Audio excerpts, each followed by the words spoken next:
In accordance with the Open Public Meeting Act, PL 1975, Chapter 231, adequate notice of this meeting has been posted. That's the whole of it? That's it. You could do roll call from the minute. It's true. All right, so I'll do roll call. So roll call.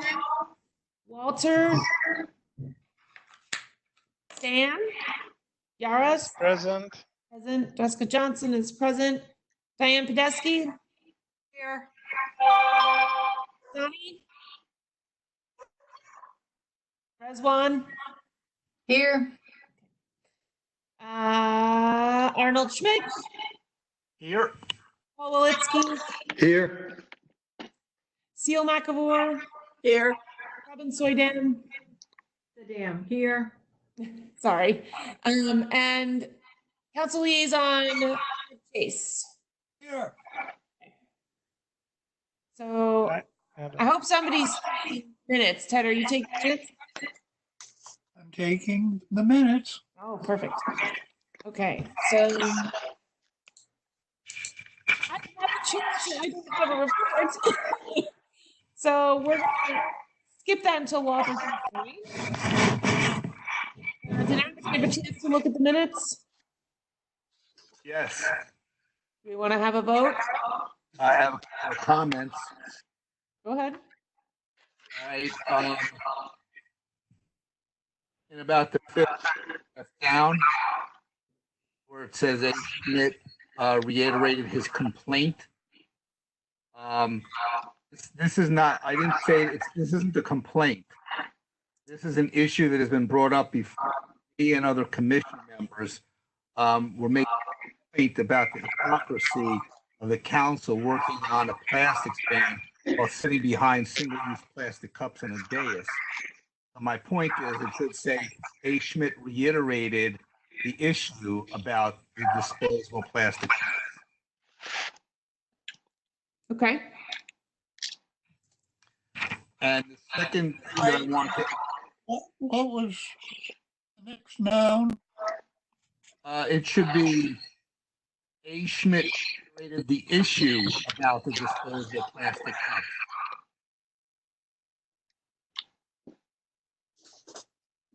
Replace his complaint with the issue.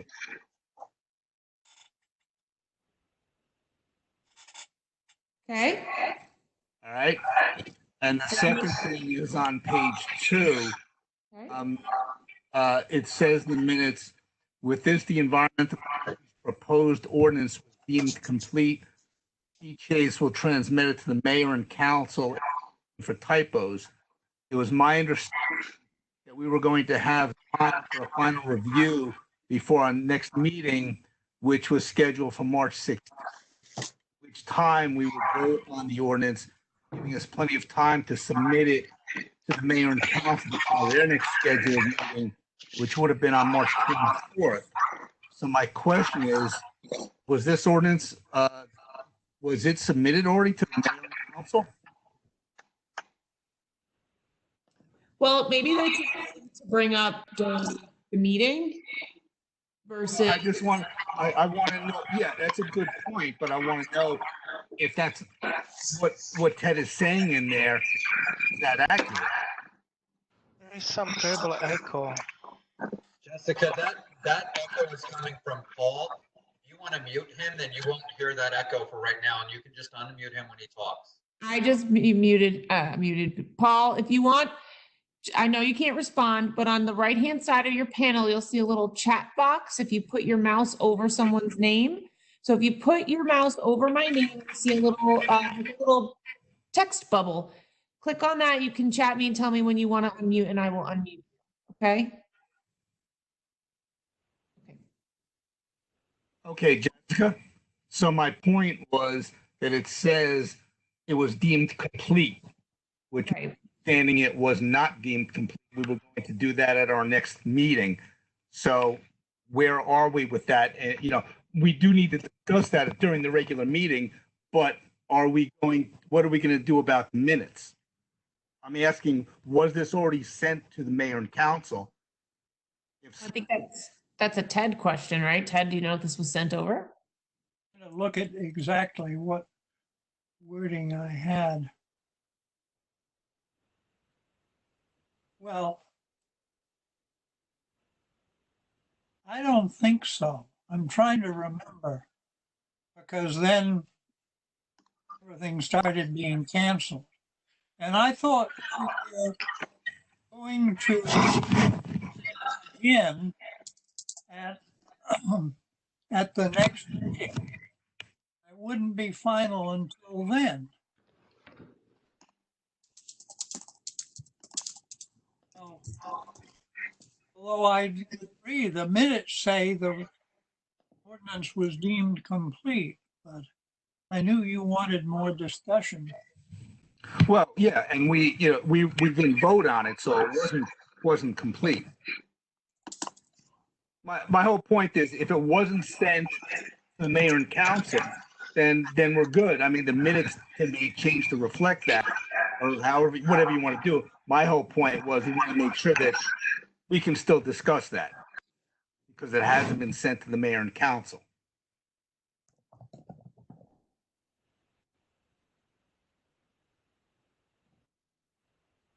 So do we want to discuss it further?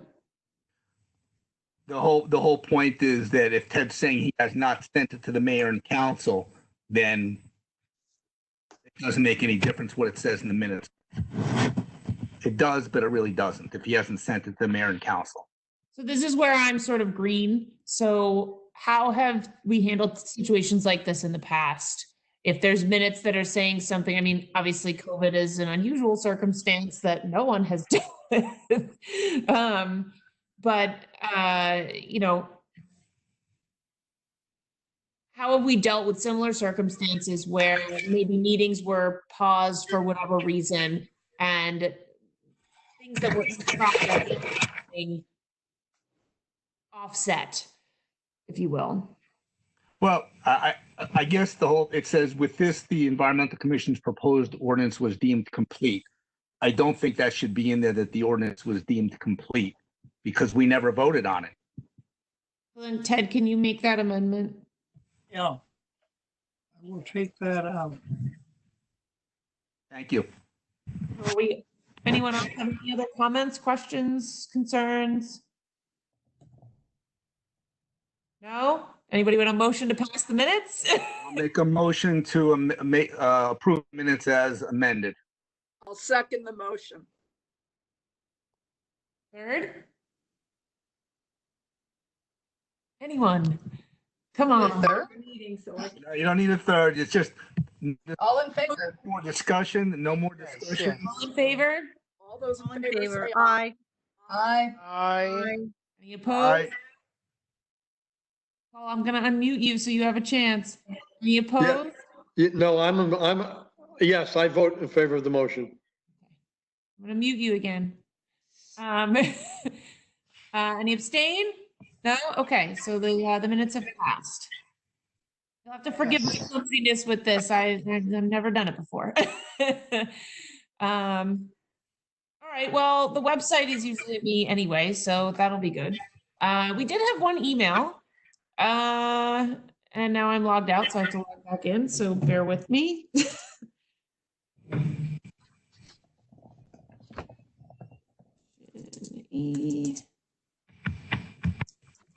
Franklin, okay. So,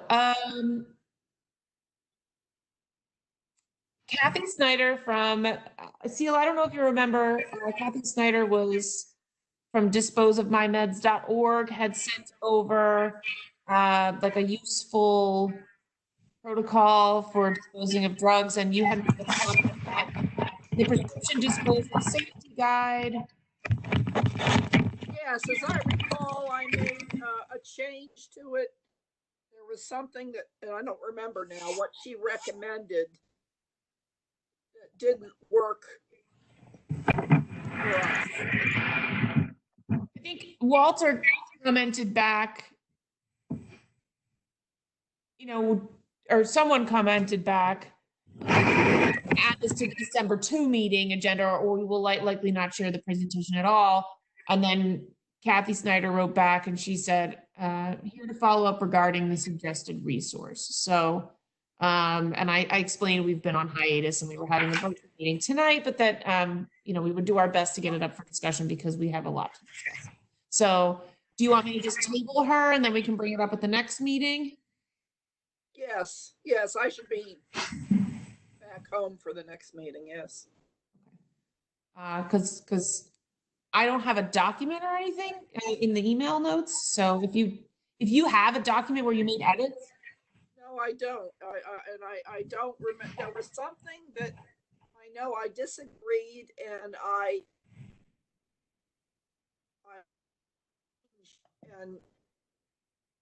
brought, I remember responded email to what she said that needed to be changed. Okay. It's been too many months and too many things have happened that I don't remember. Right. Do you want me to forward it to you so you can take a look at it again? Yeah, that would be helpful. Thank you. So I will send it over to you. Okay. All right, it's on its way. Okay, so moving on. Plan review.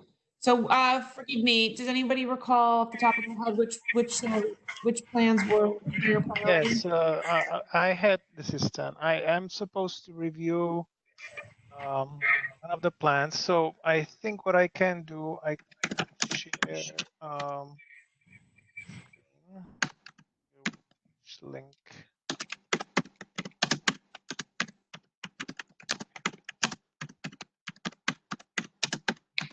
Poor keep. You called my dog. Can I share a screen or something?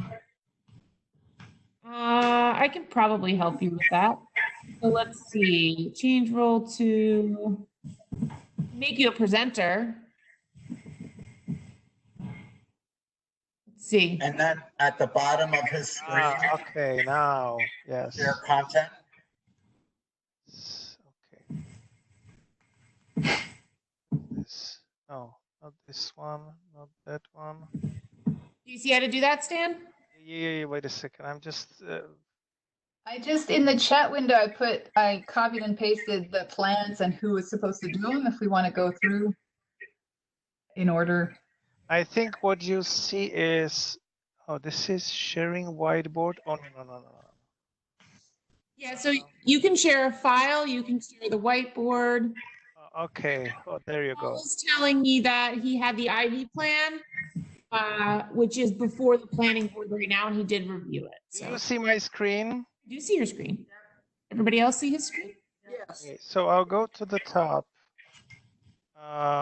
So this is North American real property. Okay. This is the application, and it's the request for subdivision. And the deviation is not deviation. Variance. Variance is that one of the lots is a little bit smaller than what it should be. So I'll scroll all the way down for the map. So it's a different screen. It's just here. The map is here. So it here is. Do you see my mouse? Yes. Yes. Okay, so this is Apgar Drive, and this is Atrium Drive. Sorry, yes, correct. Atrium. Adjust the A. Anyway, and so this is the original lot. This is depicted by red. This is Route 287, right? And this is the exit from Route 287, exit 10. So they want to divide it like that. I can make it a bit bigger. Yeah, I see it. So this is the satellite image, which helps a little bit better. But this section, which appears like undeveloped, So I've been there a couple of days ago. It's already under construction. They're building something. There is nothing green there. So, and I was also asking Ted for his opinion and what's going on. Well, essentially, I was maybe getting too far because maybe they want to sell it further. So it is very raw in both areas. I haven't been really able to enter that much inside. There is a wildlife, deers and stuff, and I think that deers is actually a bad idea because you have the highway here. So I think there is only the question is the variance is a lot is the 2113 is a little bit smaller. Instead of 5, it's 4.86. Let me see whether I can quickly find the number. You have my attorney. Small world. You know that guy? Yeah. This is approximate size. I've seen somewhere numbers. Oh, here. Lot 2113 will be 4.86, 4 acres, and this one will be 7, and the minimum I think should be 5. So I think from that viewpoint, it's like, okay, whatever. Minimal. So I would approve it, only with the comment that I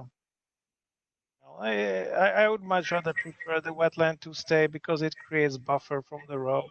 But I mean, whoever owns the property, it's their call. So at this point, I would just let it approve as is.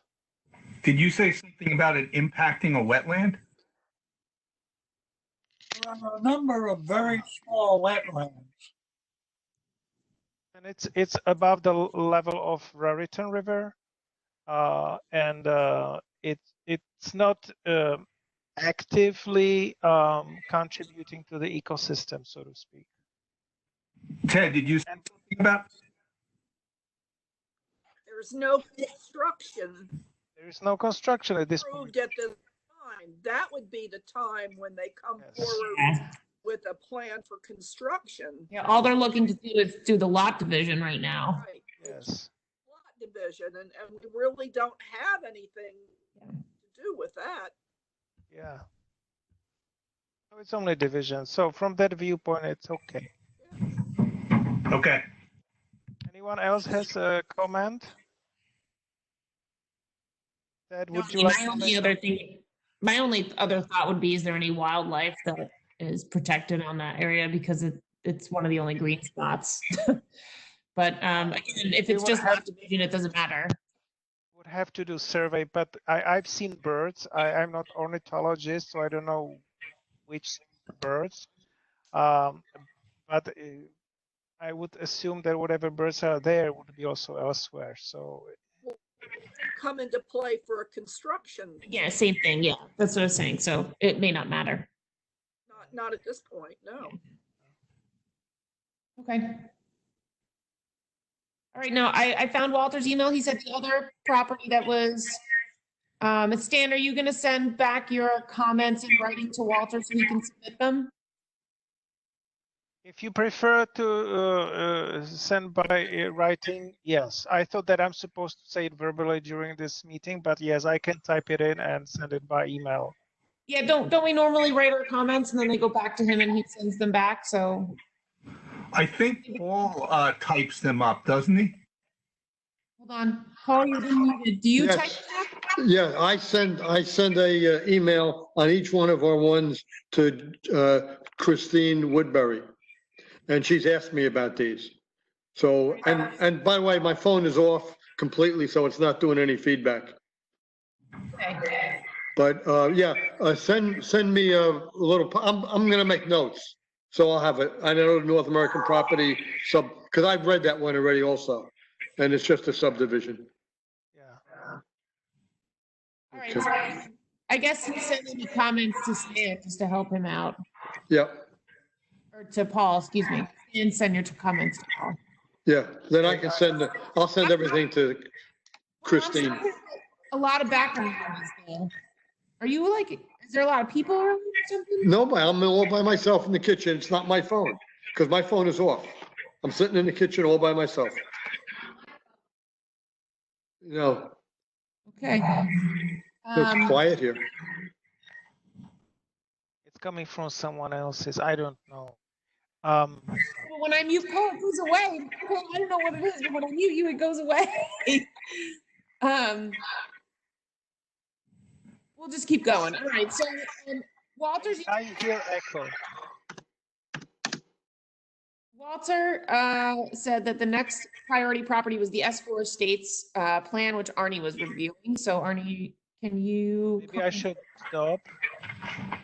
You stop sharing, and I am going to actually make Arnie the presenter.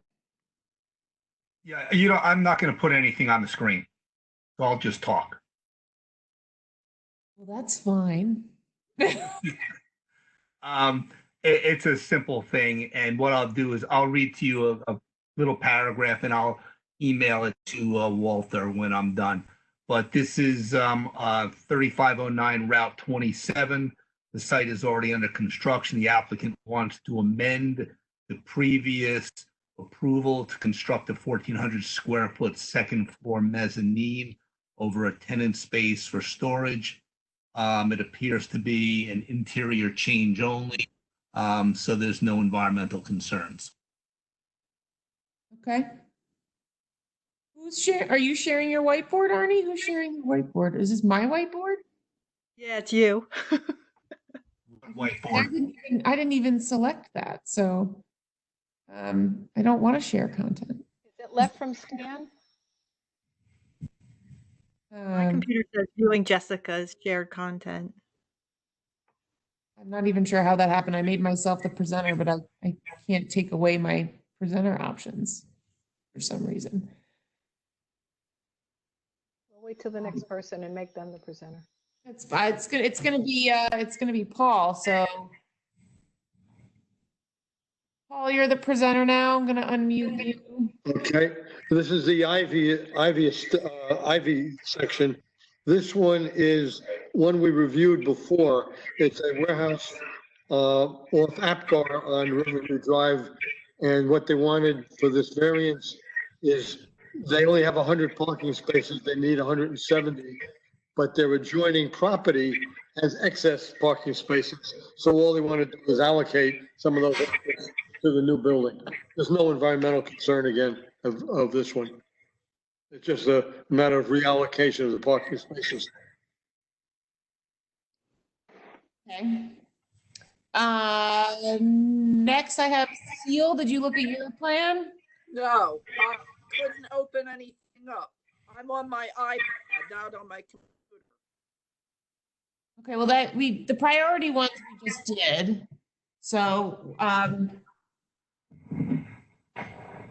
I guess we'll have to, maybe we can all take a look at that one, at the end. Diane, do you want to go ahead and go through yours? Yeah, mine was just an above ground pool. And they just need a variance to have it 15 feet from the property line instead of 25. And it was a real simple one. We don't have any environmental concerns. And I sent everybody a snapshot of what it was in the email that I sent before the meeting. Well, I appreciate food and drink. My taste is better reflected in the company I keep. Arnie, do you have the TV on? Because yours keeps heating up.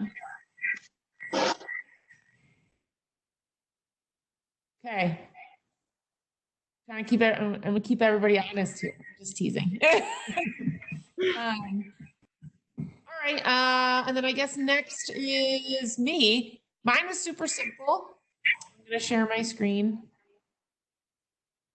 Share screen.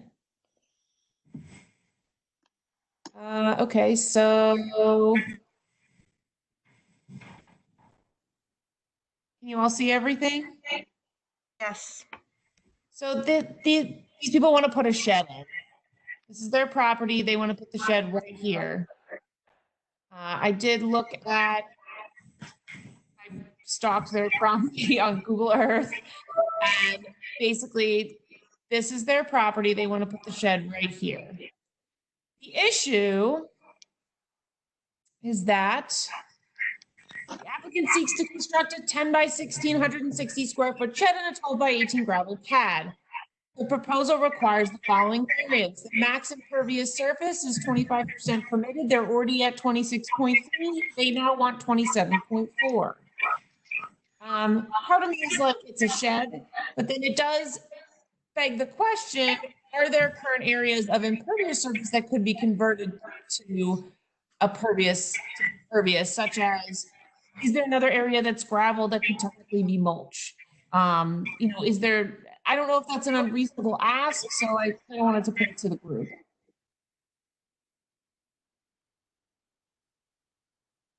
Anyone? I wouldn't have even thought that gravel was considered impervious. It is in Franklin Township. It is? Okay.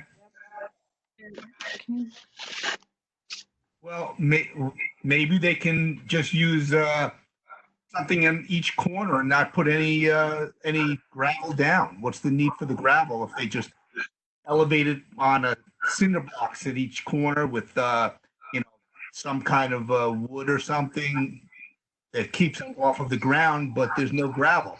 I think that would still be considered impervious. I have a porch that's up on pilings. That's considered impervious. Really? Okay. That's what I was thinking, something like that, pilings. Then the question becomes, do they chip away at their pervious surface at 1% at a clip? Like, what else are they going to put on this property? I mean, there's not much left. That's a big roof and a big driveway. Yeah. I think that's a reasonable alternative to ask them to consider swapping something out. Swapping some area. Okay, so Well, their gravel area is 12 by 18. And their shed area is 10 by 16. True. Maybe if they made their gravel area, if they lowered it to the shed area, it may make the difference.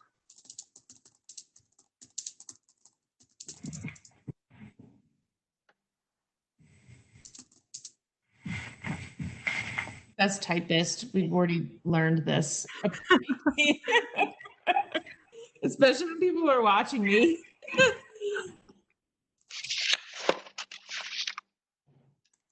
Okay, so I'll send this over to you. Okay. And then I don't need to share my screen anymore. So who's next? Let's see. Stop Robin. sharing. Who is next? Robin is next. And if you want a screen share, I've got it up. Yes, it's open. Okay. So let me make you presenter. Change role, presenter. Go for it, Robin. Okay, so this one is a single family house on Lenox. And Be able to share your screen. yeah, I have it up. So do I choose to do that? Do you do that or do I do that? You do that. I made you a presenter now, so now you can go at the bottom. You'll see an option that says share content. Where do I see that? Because I'm looking. I'm sorry. At the very bottom of the screen, you're just going to see a number of different buttons. Okay. There's one that looks like a little There we go. triangle with an arrow pointing up. Okay, this is the screen. So There you go. okay, so this is on Lenox Street, which is off of Johnson in that general area off of JFK. The lots are 15,000 square feet in the whole neighborhood. And you can see on this page the site. And they want to build a 2,300 square foot house. They're looking for a variance for the front yard setback, which is a 30-foot requirement. With their front porch, they want to make it 27. I don't see a problem with that. The backyard requirement or backyard setback is 50 feet. they want a variance for 33. Wow. Now, there's the comments from the technical review committee said, well, maybe that would require a depth of a house of only 20 feet, and that might not make it compatible with the rest of the neighborhood. But as you can see, these houses all have the same orientation. And if they're all complying, why, you know, is everybody else on a variance on the entire block? Because if they need a variance in order to look like the rest of the neighborhood, but it appears that the rest of the neighborhood managed to build a house and maintain their appropriate setbacks. So you guys are much more seasoned at this than I, and I would wonder, I'm having a hard time seeing hardship here. If everybody else in the neighborhood made it work. If it were 3 feet in the backyard, I could see that. But if I were the neighbors across the back fence, I might find that, you know, a little troubling because it's a pretty big percentage of the setback. How do you guys handle these Plan. things?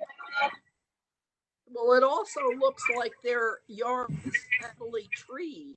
Yes, and there's a remark here that the trees would be considered separately. Let's see, there's something here under other comments.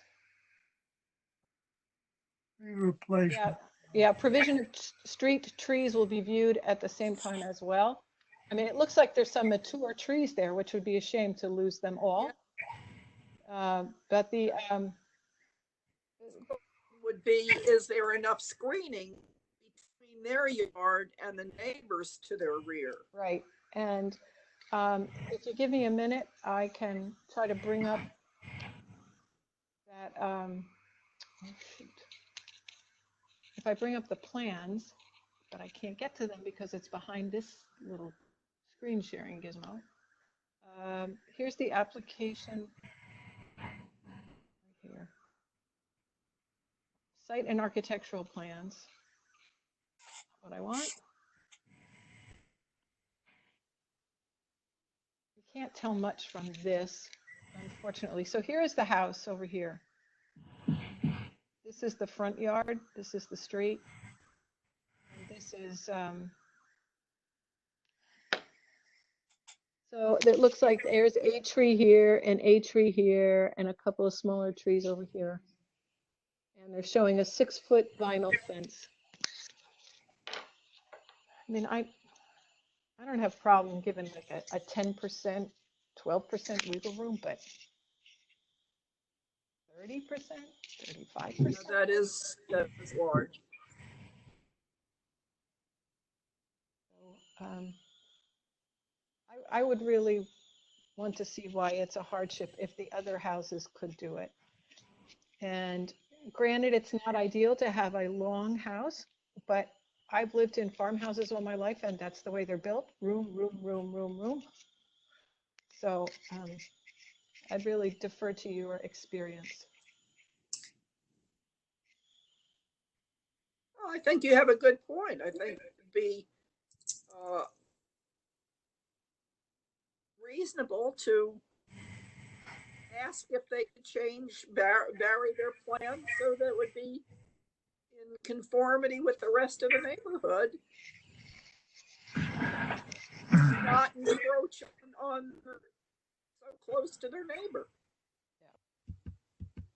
My concern is the trees coming down, but there's nothing that says they can't take the trees down. But what we're talking about here is does this really come under environmental commission comments, or is this more land use, zoning board or something like that? Very good point. Yep. Yes, Our concern should be the trees. You're right. exactly. And it looks to me, as you look at that picture, let me go back to the that aerial shot. Biggest trees. Oh, that's not it. Sorry. The biggest trees appear to be just where they're going to put the house. Very heavily to the left side of the lot. As I look at these plans, this house is over to the left side of the lot. I did not take a drive-by. I meant to do that today and I completely forgot. And there's no way that they can replace mature trees like that. But we should say if they're gonna get the variance, then they should plant trees that abide by the tree ordinance in the township as close as they can. But it sounds like the house has taken up a lot of property there. I don't know how many trees they can plant. But they could even shift the house to the, what does that look like? The southeast a little bit, and maybe keep some of the larger trees? Yes, that's a good point. That would be great if they could do that.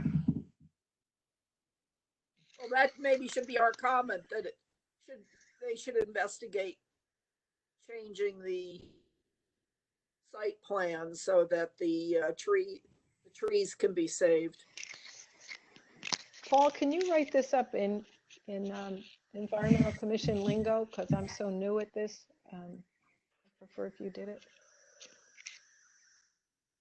We recommend the applicants consider moving the house slightly so as to lessen the loss of mature trees.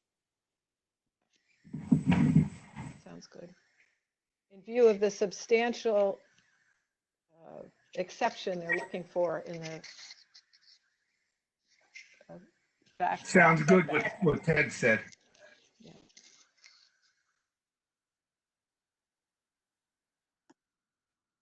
Okay. You good, Robin? Yes, I am, ma'am. Thank you. Okay, you're welcome. I downloaded the forms for seals. Oh, thank you. No problem. So, hang on.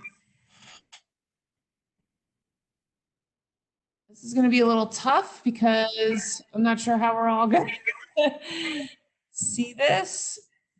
Let's go to the application. We want to add a 2-car garage to a single family home. 9, I can't read that.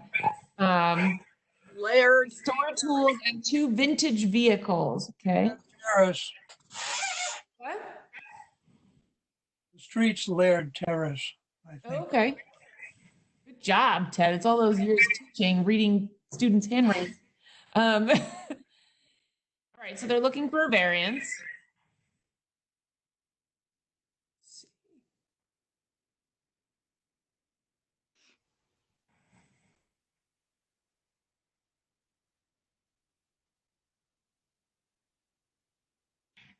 It will be detached at the rear of the driveway, so it's a detached building. No restrictions. No appeals. They've only owned the property for 3 months, so they're a new owner. No.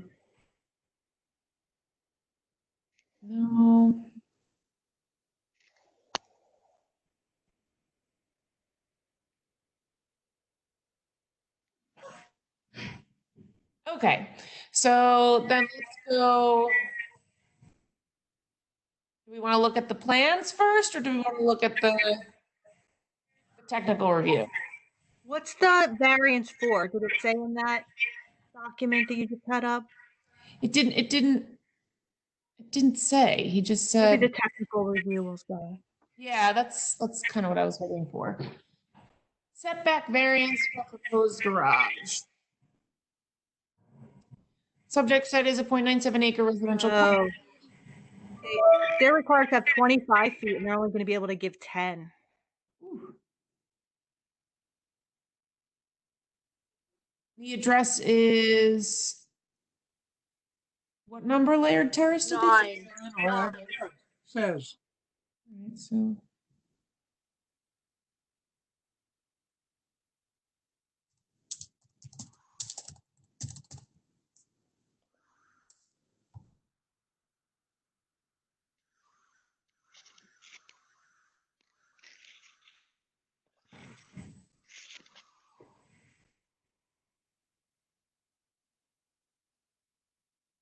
Well, they're not necessarily up against much. Yeah, they're not infringing on anyone. Yeah. The next to the detention basin, which is being redone right now Refurbished by the Watershed, right? by the water supply authority. And the garage is going to the driveway side. Oh, let's go back and look. To the rear of the driveway, it sounded like. Said at the rear of the driveway. Garage will be detached at the rear of the driveway. So probably over here somewhere. Right. Yep. And it looks like there's a good screening between their property and the neighbors. Yeah, I'm not sure this is the worst thing in the world. No. How about the impervious surface? Well, let's get there. Okay. Oh, here we go. They want to put it right there. So that's the distance that they're worried about. Okay. That's even less troubling because it's so close to the house. And the other house is very far from that. Yeah. And it's not even going in the direction of the detention basin. They haven't really given a rationale though, which they're supposed to do. No, they need to show hardship somewhere. And I'm not seeing anything about impervious surface, but they don't look like they're taking up much. What's the rule? 25%, right?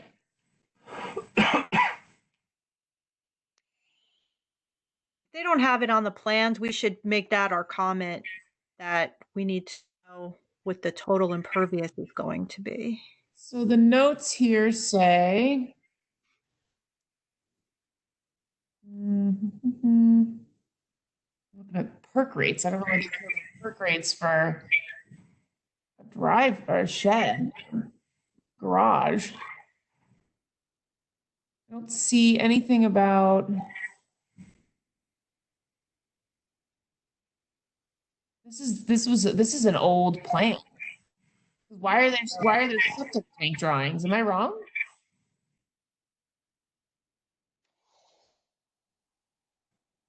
You guys see this? Yes. Am I wrong that this looks like an old? Maybe they're just pointing out where it is to say that this will not be. This is the exact dimension they're worried about.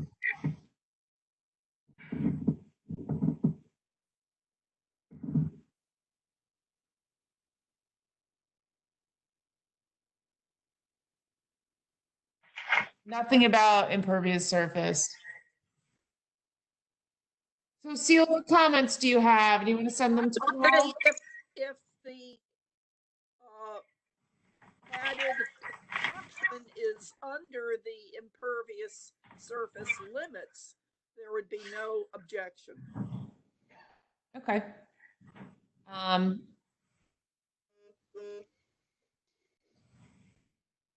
Hold on, Paul. I'm going to unmute you. I got your chat. All right, Paul, go ahead. Okay, I just made a quick calculation from that drawing of the size of the house and some estimate of the driveway. That lot is almost an acre. So the coverage is not more than 4,000. It's like 10%. It's way under the 25%. So yeah, that won't come into play. Yeah. So the impervious coverage is not an issue. Okay. All right, Paul, you got what you need to send comments? Yeah. Yeah. All right, so if we're going to keep moving, new business. So Michael Pizarro is here from the Watershed Institute. Wait a minute. I had a house. Oh, Rizwan, I'm sorry. Here, hold on. I'm going to.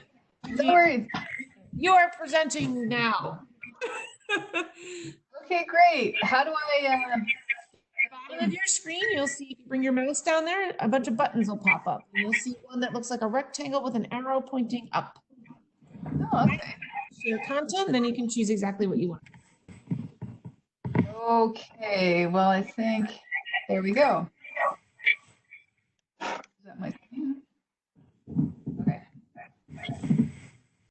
Hi there. All right, so I have Constance Rossi, and what she wants to do, or I think it's a she, is put a sunroom off the back of the house. And let's just go straight to the technical review. So she is looking for a variance, 50 feet required, 34, so that is kind of an issue. Going for the C variance for hardship, and the idea was there's nowhere else to put it. Anywhere she puts it, it would be, but the point is it's only 12 feet wide, right? So, and I think that because the sunroom can actually reduce your carbon footprint, kind of creates a passive house. It depends on, of course, the quality of the sunroom.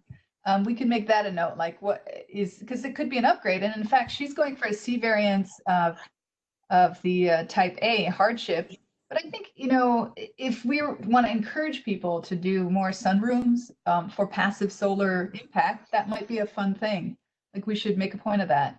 And also ask if the city already has guidelines for best sunroom practices. Because that's an interesting thing. So we should encourage it, on those grounds.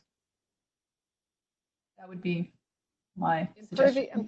Impervious coverage is kind of a big leap, though, isn't it? It is, right? But she has a lot of trees It in does. that backyard that are going to help absorb any runoff. Look how many trees are in that yard. Yeah, definitely. So that would be the trade-off. Like we'd want to, and there might be. Do we have as a city a way of doing that trade-off of calculating the impact, the benefit of this one thing versus the imperviousness? What's the benefit that you're talking about? Oh, for a sunroom. I just did a little research and let me see. They just say that they're,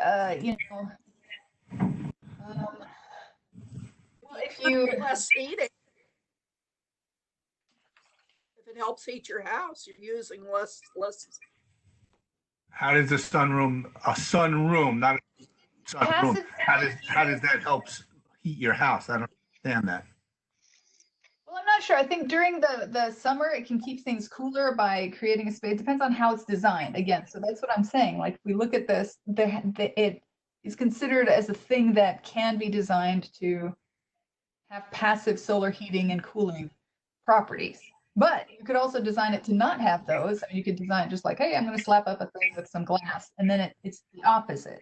So that's why we'd have to say, well, can you do like an environmental impact assessment of your sunroom?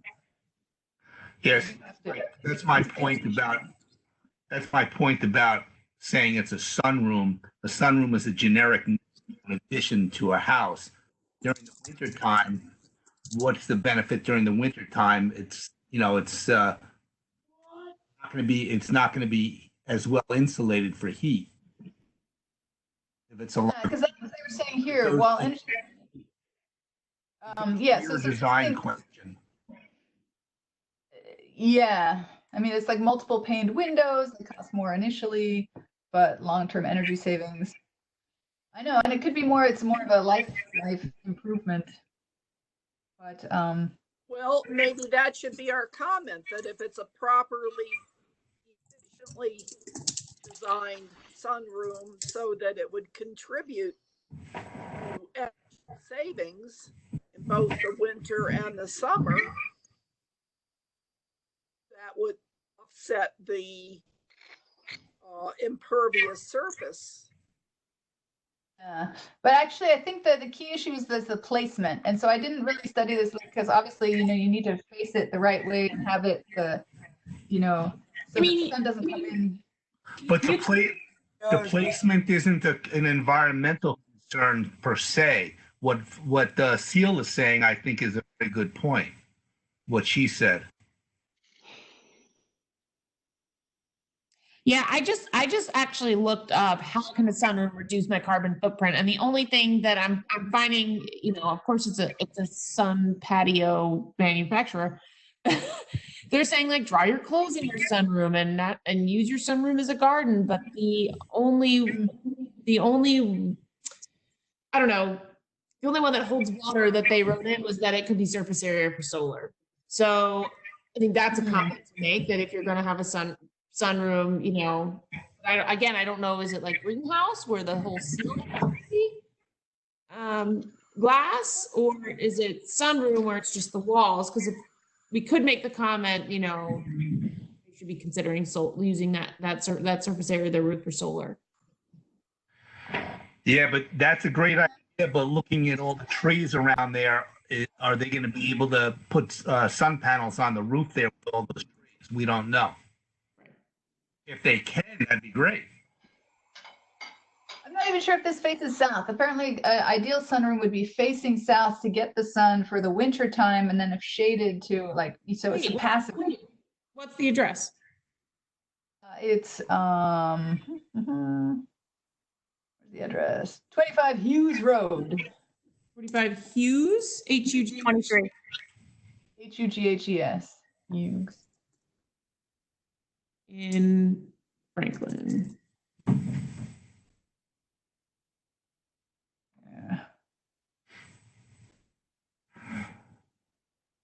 But yeah, so I mean, it's just that one side I looked up said passive solar, and I got excited. So I think Scroll down. It's on the south side of the house. It is. Okay. Well, even if the trees are too high for the sunroom, they could put panels on the rest of the house. You can see the A lot of roof. shining on the back of the house there on there. Yeah, because that's the southern edge. Yep. And if you scroll down on the TRC plan, they show you the blueprint of the sunroom they're building. I don't know if I can't read it well enough. There's solar. There it is. Zoom in on that, Rezwan. It's like a standing seam metal roof to me. Yeah. Which is actually kind of perfect for solar. A lot of glass. Yeah. Well, it just, like I said, it has possibilities for passive solar. And then in the winter, when the leaves are gone, then the sun does go in and heat the house. So it would reduce its electric use in winter time. I don't know about the summertime. What the heck? I don't know. As someone who has a sunroom, not with all glass, but has a room with a lot of windows and cathedral ceilings, it's a pain in the butt to heat and cool. So, like, I'm just saying, like, it's not as efficient as you'd think. I put in fans specifically to be able to control the heat and cooling and keep it, you know, manage it. But it's not efficient. It's not, because we don't, you know, it's not like back in the day where you would heat for the person or cool for the person. We heat space, which is just so much more inefficient than everything else. So, I mean, I don't know. We have a caller. Hold on. I'm losing my duty here. Caller on line 1. It just says call in user. It doesn't say who it is. Maybe it's Walter. I can't even allow them though. You can unmute them and then ask them to identify themselves. I'm honestly, I'm selecting them. There's no unmute option. There's Christine Wood I can unmute. There's Sophie Glover that I could either make a panelist or expel, but call-in user 5. Yeah, I'm not sure. You should be able to unmute them. I can send you here. I can share my screen and show you. No, I'm seeing the same thing. I can see it. I'm just. Okay. All right. Well, Rizwan, are you okay with your plans? Am I okay? Do you have any, like, you want to approve it? I would like to know more, because I'm not sure that, I think there's potential. So maybe just ask them to return with more detailed information about their. Yeah. Well, the thing is, that if the planning board or the zoning board, before you have a chance to do that, your comments are going to be forwarded on to them. So if want to forward on a comment, you might want to do it I'm tonight. back. You might not have a chance to do it later. Why don't you attach all of that page about design? Suggest they consider it.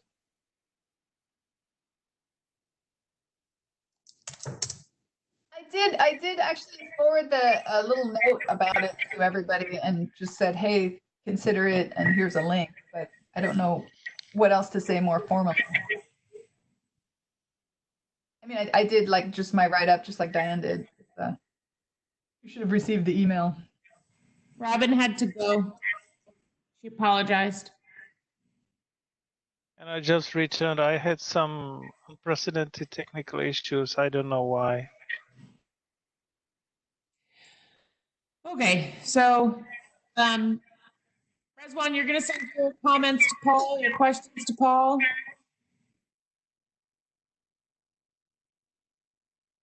Rezwan. We lost her. I'm sorry. I unmuted you. I unmuted you. Yes, what's happening? Are you gonna send your comments to Paul? And your I questions? thought I did already. Okay, then you're good. Yeah, okay. Okay. I'm good.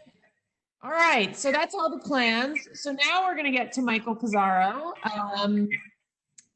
He's presenting New Jersey's new requirements for green infrastructure.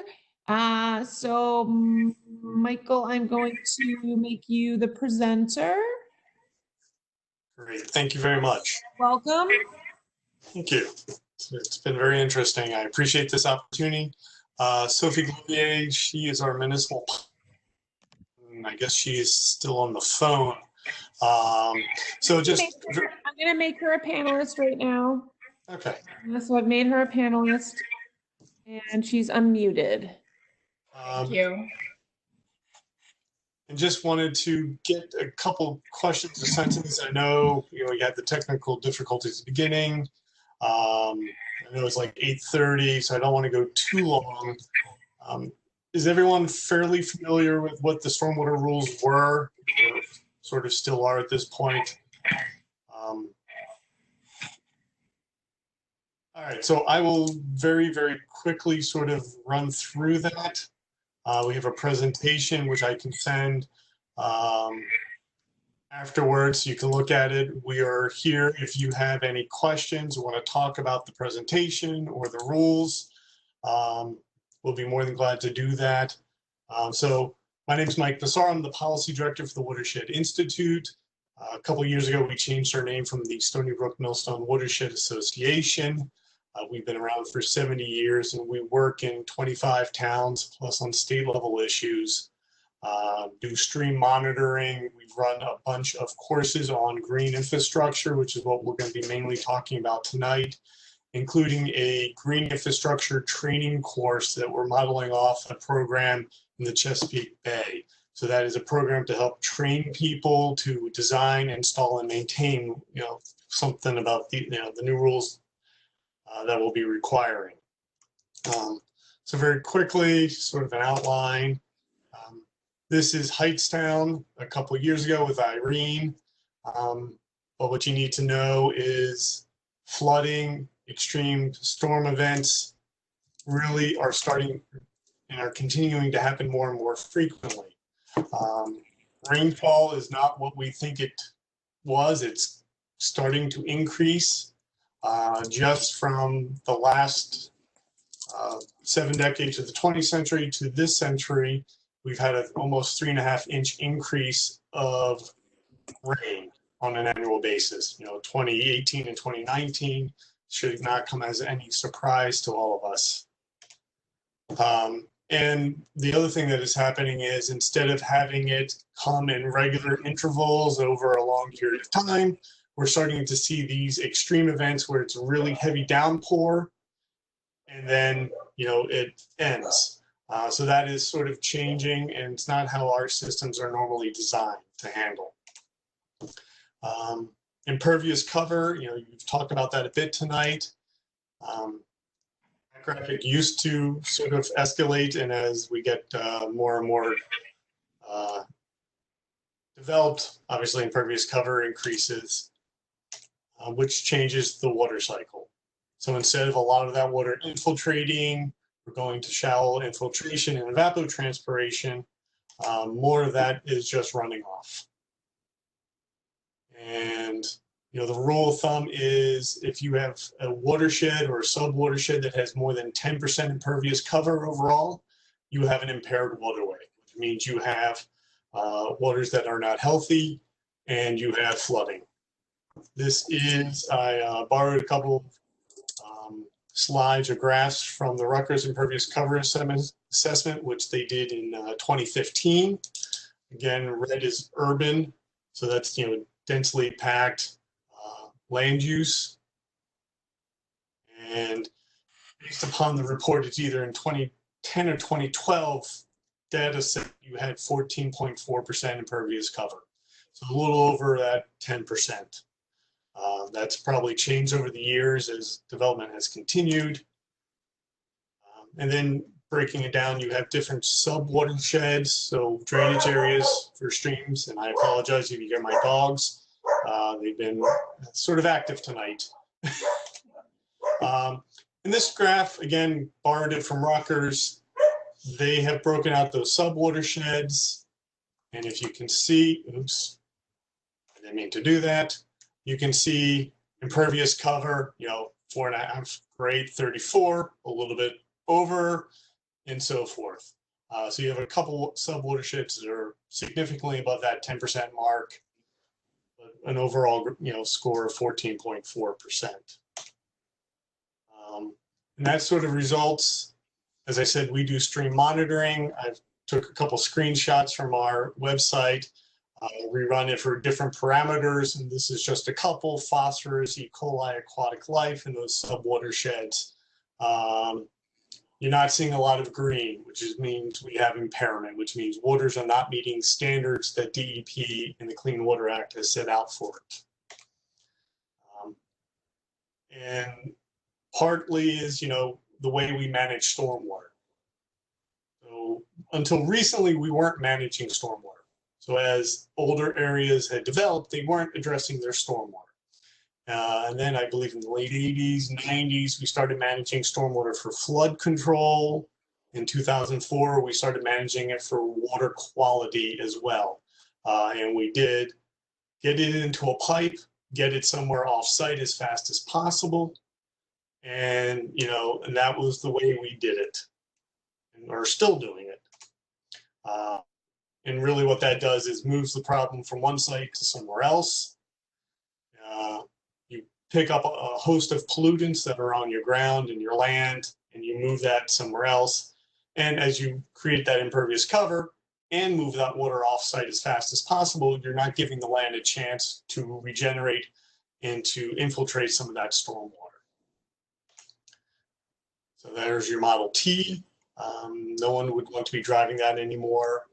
I guess there is at least one person who wanted their 2 vintage cars. But so we're moving, and with DEP adopting new rules and publishing them this year, we're moving towards a more naturalized system of stormwater management, rain gardens, vegetated swales, and bladders, which has a tendency to help reduce that flooding, reduces water pollution, and help recharge our aquifers. More like the Tesla. So right now, what DEP adopted changed how we did stormwater management. It didn't change the standards. So I'm sort of equating it to, we now want greenhouses, not blue houses.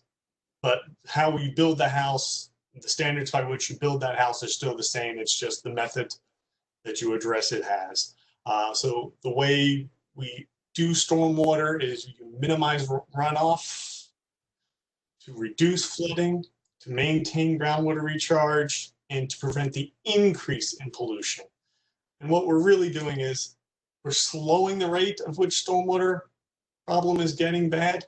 We're not reversing it and we're not stopping it, because all we're doing is sort of slowing the increase. The way the current rules are situated in Franklin's a little bit different.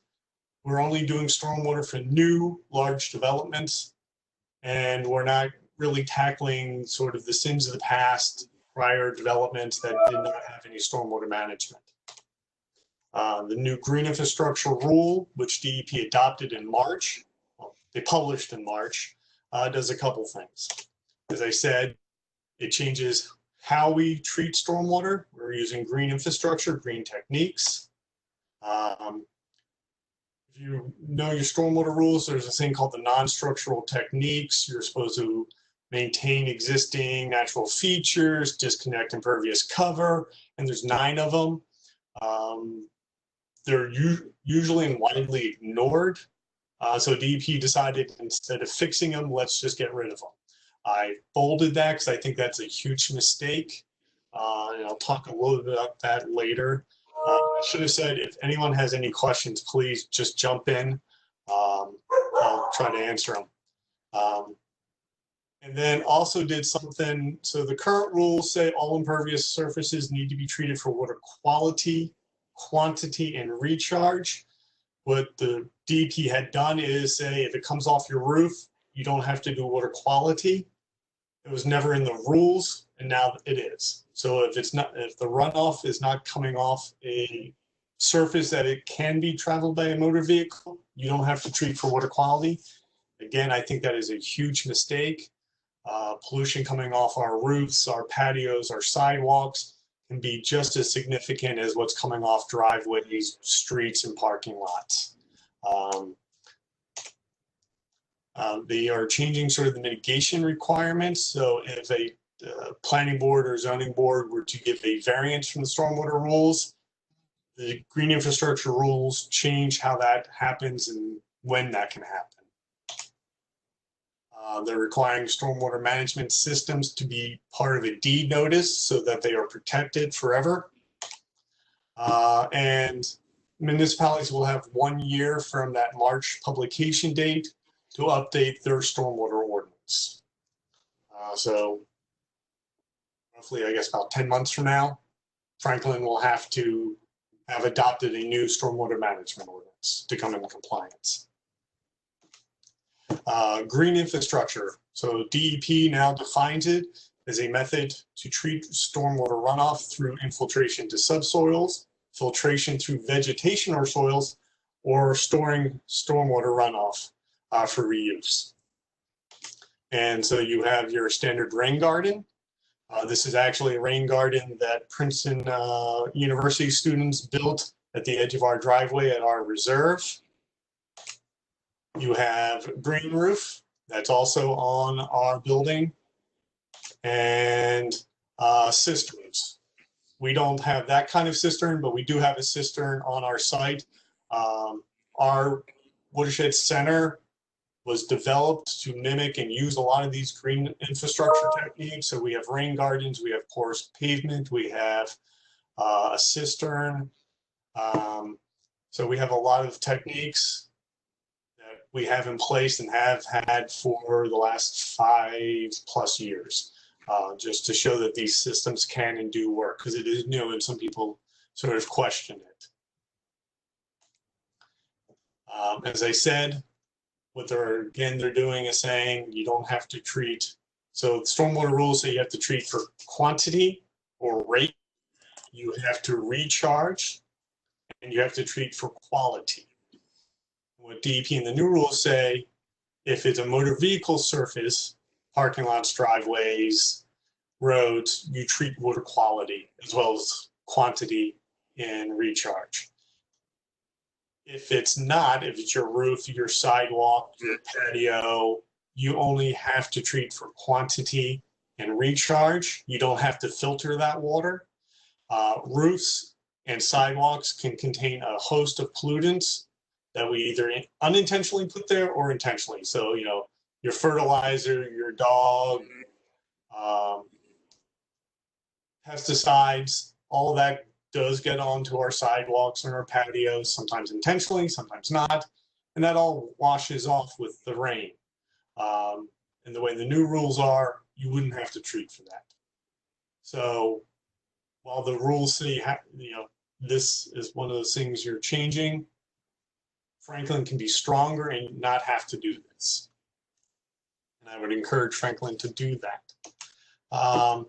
Again, they tweak basically the major development standards a bit, but by and large, they stay the same. So stormwater management statewide only happens if you have a new 1/4 acre of impervious surface or you disturb an acre of soil. And Franklin's ordinance basically is the same as well. They talk about the acre of soil disturbance, and it's cumulative. So you can't do, half an acre of soil disturbance, now, and 5 years from now do another half acre to avoid the stormwater rules. You would have to do and manage for the stormwater. That's sort of the gist of that one. And then what they've done is created 3 different tables, which are approved stormwater management BMPs, best management practices. And these are the ways you meet the quantity, quality, and recharge requirements. So if on this table 5.1, which is in the rule, all of these, the cistern, the dry well, the grass swale, will meet those requirements. So you're going to see a lot more rain gardens, bioretention, filter strips, things of that nature versus those very large retention or infiltration basins. One of your, the house that wanted to put the detached garage was right up there. So that was a very large detention basin. By and large, those things are a thing of the past. It's going to be these smaller green infrastructure standards that are going to be used. So if anything's in this table, you meet all 3 of your standards.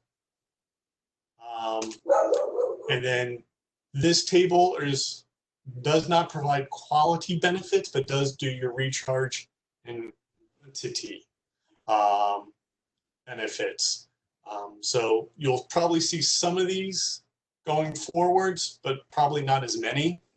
And again, these are probably going to be a little bit larger systems than what you saw on the table 5.1, the previous one. And then this is, you can't meet it any other way. You need to get a waiver or variance. You need to show that you can't really do it any other way. So these devices are approved. You just need to prove that table 1 and 2 doesn't apply or can't work, really. And as I sort of mentioned, that table 1, that was rain gardens, those bio infiltration systems, cisterns.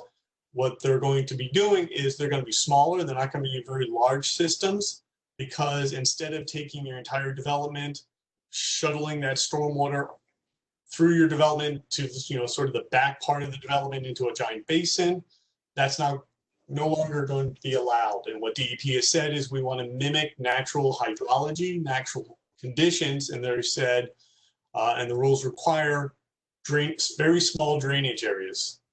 So your rain gardens can only drain or treat drainage from 2.5 acres. So what these developments and these properties are you're going to see is a lot of smaller systems sort of distributed throughout a site.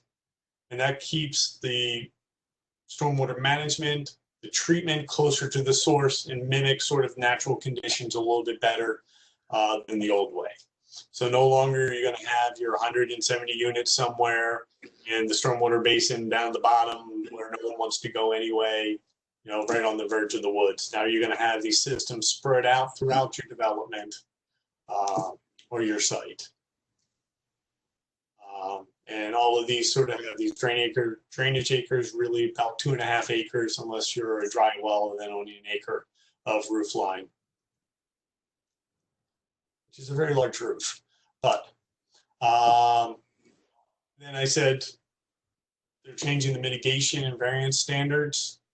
So if the way sometimes it works, an applicant comes in and says, I can't meet the standards on my site, I'll do a mitigation project somewhere at some time.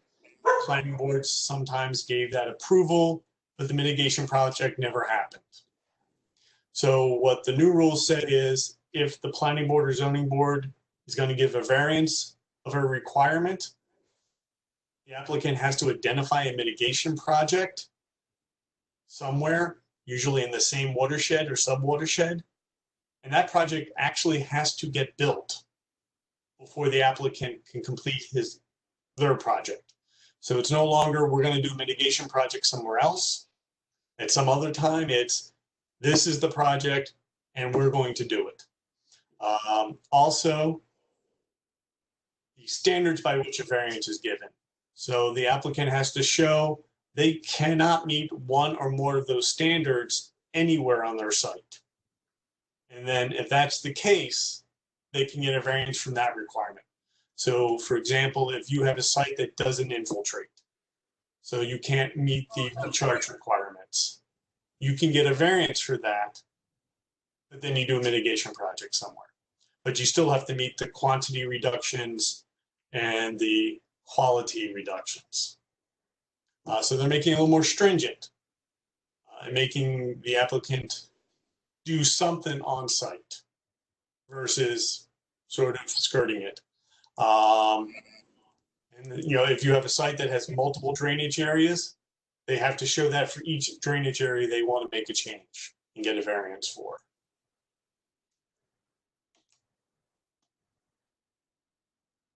That's sort of, again, those rules.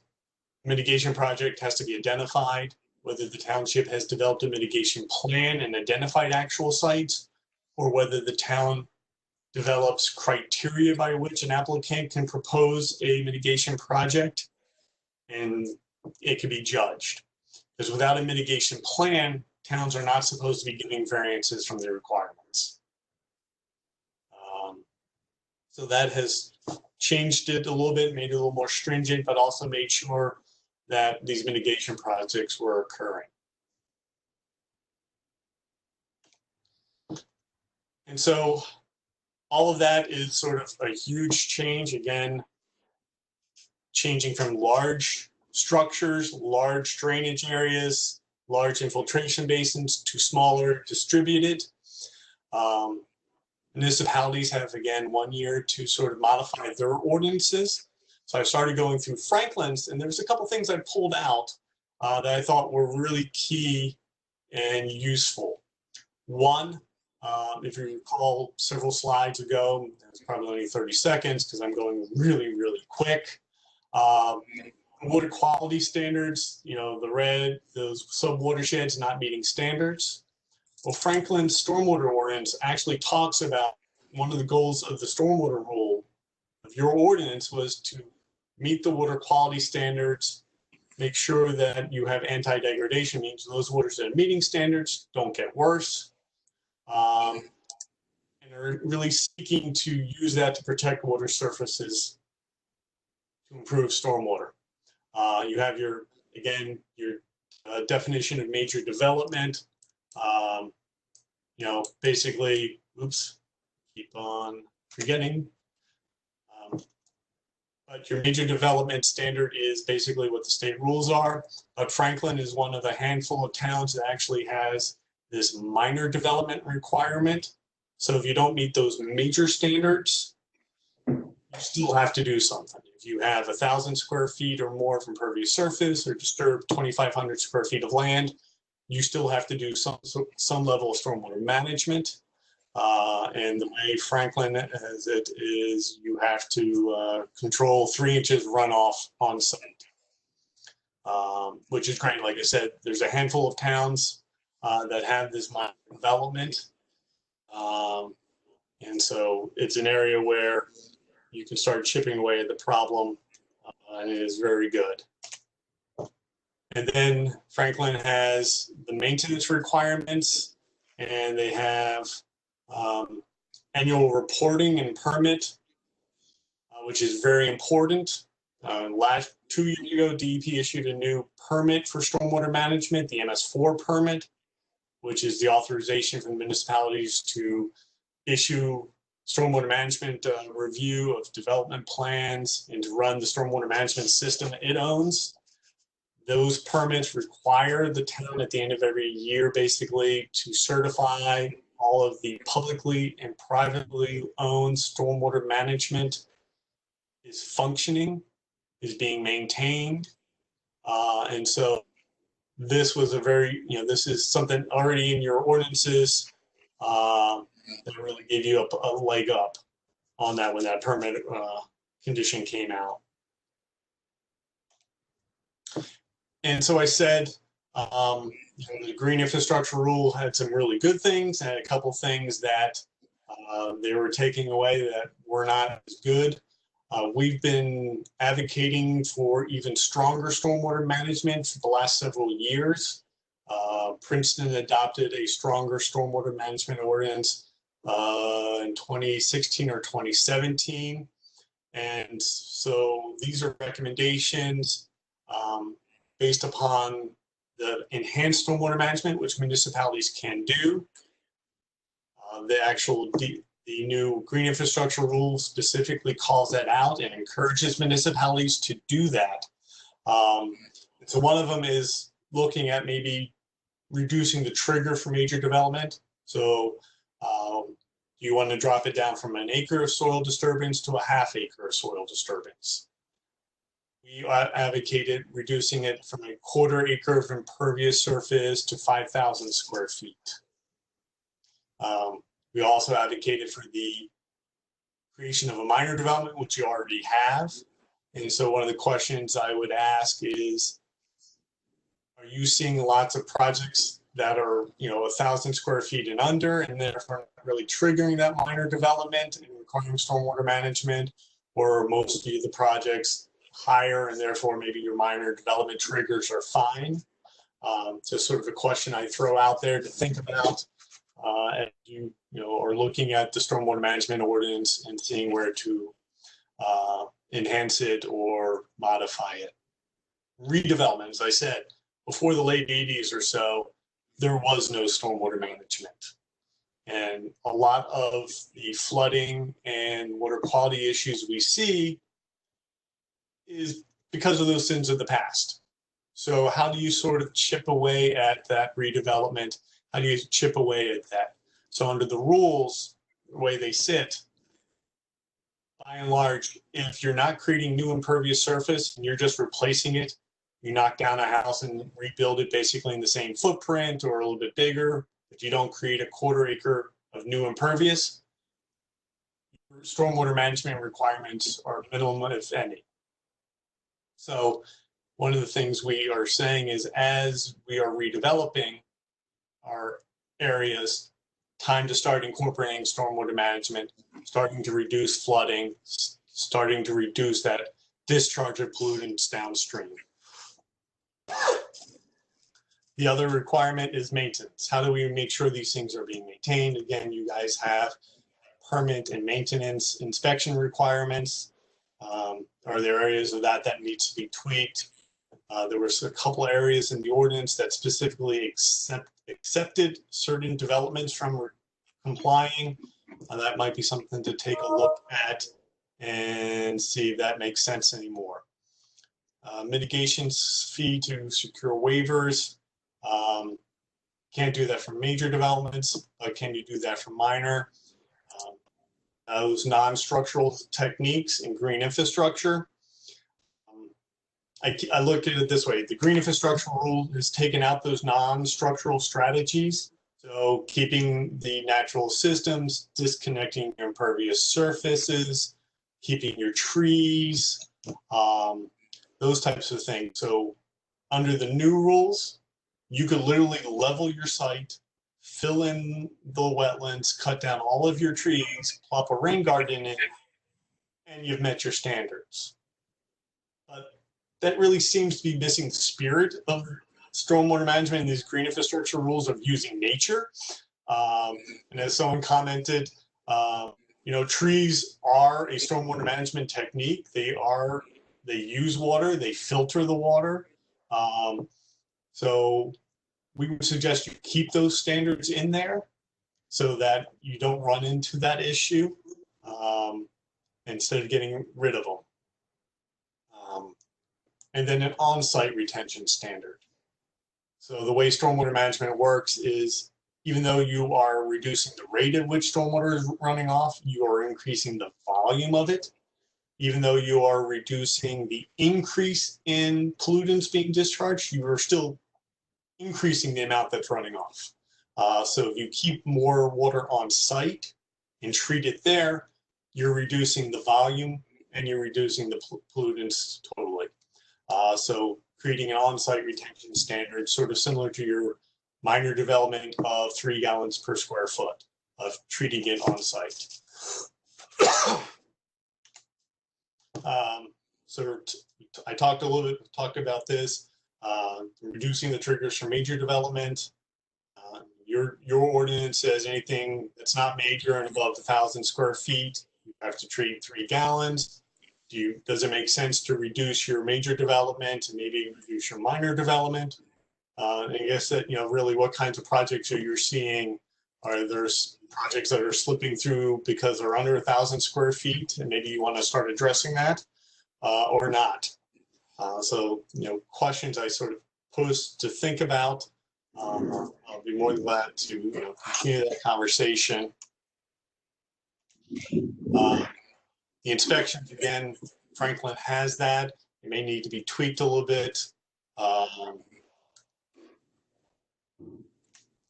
And then, as I said, the waiver fee or variance, there's going to be some times where you just can't do stormwater management on site, whether it's because there's literally no room on the site to do it. The only place to do it is in the floodplain. You may not want to do it there. You may have a contaminated site, so you don't want to do green practices that are infiltrating. There are ways you can do it, but there may be circumstances. You really couldn't do a fee for major development, but for your minor development, you could. And so the applicant says, listen, the only place I could put a rain garden floods, so it really wouldn't be effective.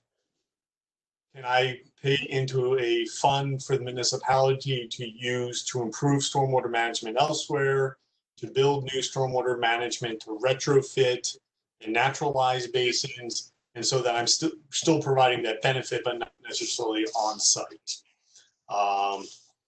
That is something Princeton is really starting to think about. They did not have that in their original ordinance. They had 400 square feet, you capture 2 gallons on site. And they're starting to see some soils just won't infiltrate. You could put the biggest dry well in the world and it's just not going to work. So that's something we really recommend, to provide some flexibility to homeowners and property owners to stormwater management and give them some flexibility. And then, let me go back just a second. One of the other things, because your ordinance already talks about meeting those surface water quality standards. So in this area here, your ordinance already talks about needing to do that. And as I mentioned, our waters aren't meeting those standards. Like 95+% of the waters New Jersey monitors are not meeting water quality standards. And a large chunk of that is because of stormwater.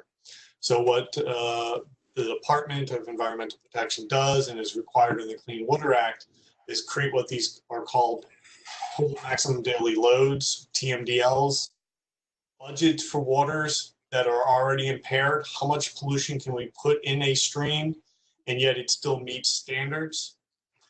That budget is then sort of broken down into the different categories that are discharging into it.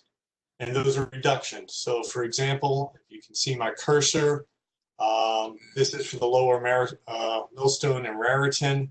That stormwater from residential land cover has to reduce by 60%.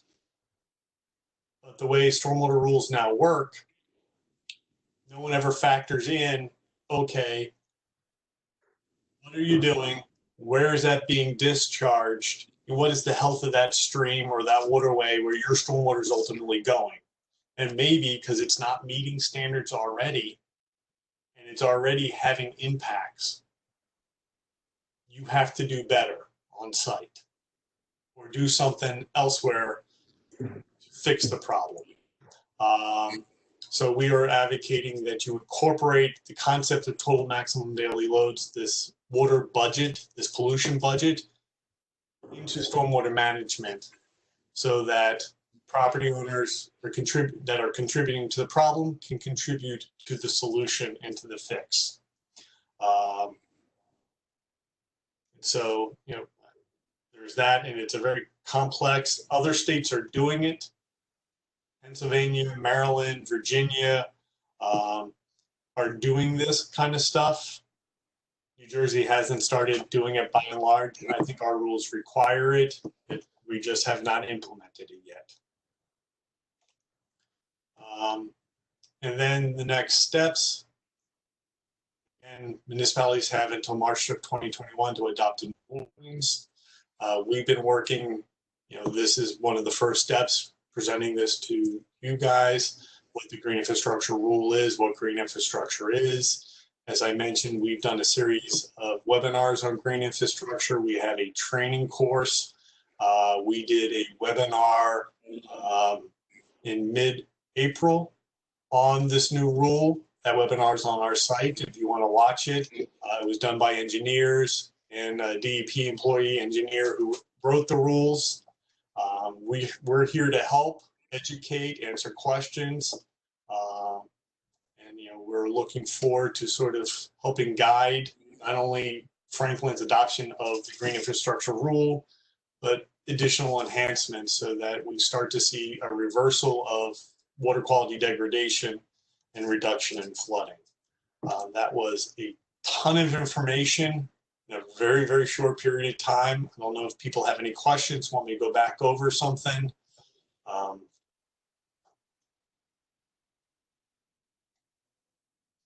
right. I will send this. Thank you for the presentation. Yes, thank you. Pleasure. I know Paul has a question. Paul, you want to ask a question? Yes, Michael, what about existing systems? Are all existing systems grandfathered in? And then the new ordinance will only apply to things that start after the ordinance is passed? Yes. So that's very it important. will be grandfathered. It'd only be new projects that are submitted and complete after the township adopts the new ordinance. Okay. Okay, any other questions? And I'm assuming we have a couple callers. I don't know if you guys tell me, I'm never been chair before. Should I be opening it up to them? Yes, that's inviting the public in. Yeah, that's part of the public meeting. Okay, so we have Christine Wood. Diane, you're going to get muted, unfortunately, because I guess only one person on the phone can talk at a time. Do we do this formally? I'll make the motion to open it to the. Oh, okay. Yes. Seal made a motion. Anyone second? Yeah, I second it. All those in favor? All in favor? Aye. Aye. Opposed? None. Abstained? None. Okay. So I'm going to allow, it's not letting me allow her, which is sort of frustrating.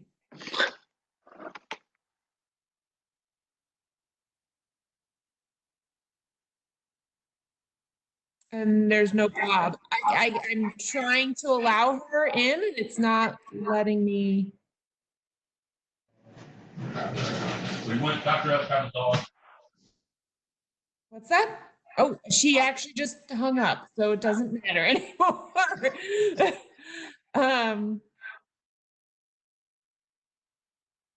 Okay, I guess we're closing. I'll make a motion since there's no one else. I'll make a motion to close it to the public time. 1 second. Second. It's like 30 now. All in favor? Aye. Aye. Thank you, Seal. All right, so Michael, thank you so much for the presentation. And I guess if nobody has any more questions, You're welcome to stay on.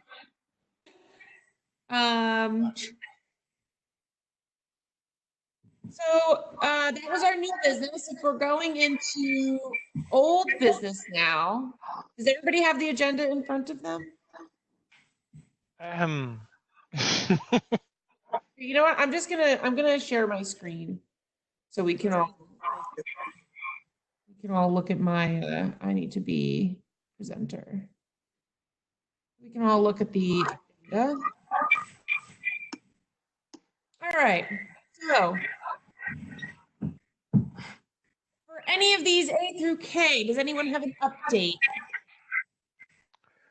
Okay, so Boy Scouts, nothing. Historical list of past environmental stewardship awardees. This Diane, was were you supposed. the list of environmental stewardship awardees? Excuse me? Were you putting together the historical list, or were you getting that from someone else?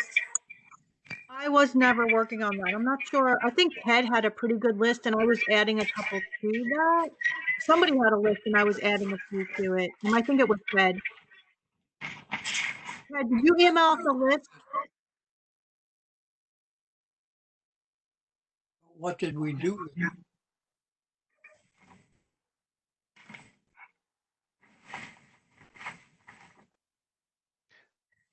The list was supposed to go on the website, right? I don't think we ever had a final list, or did we? I don't remember. I thought we did.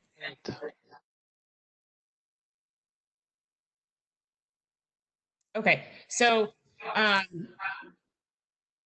so who's going to handle getting the list? Are you the right person to handle that?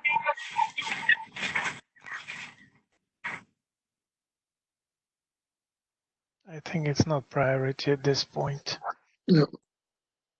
All right, so we're just going to pause on it. The Stormwater Basin Retrofit Program, we already had that presentation. Was there anything there? Anyone? No? It's happening. Okay, so there's no like updates though or anything of relevance. We had this presentation by the lady. It was perhaps the last meeting we had, and so that was pretty good one. When it's on old business, I'm assuming there's something we're supposed to do. Was there anything we were supposed to do or no? I think so. No. Yeah. No, it's on here. Sustainable Jersey. Well, I think that speaking of sustainable Jersey, we should have monitoring the electric vehicle usage of the township. And so me and as a part of Central Jersey Electric Auto Association, I asked Bob Volnoker to give us an update. No response. Because it's just about a year when the second batch of the Chevy Bolts was received.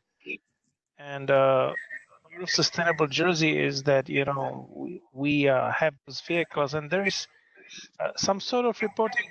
Ted, can you correct me or be maybe specific? Am I correct that we need to do some sort of assessment of that electric vehicle fleet?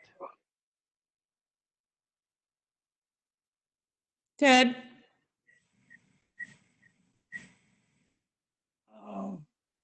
I don't know.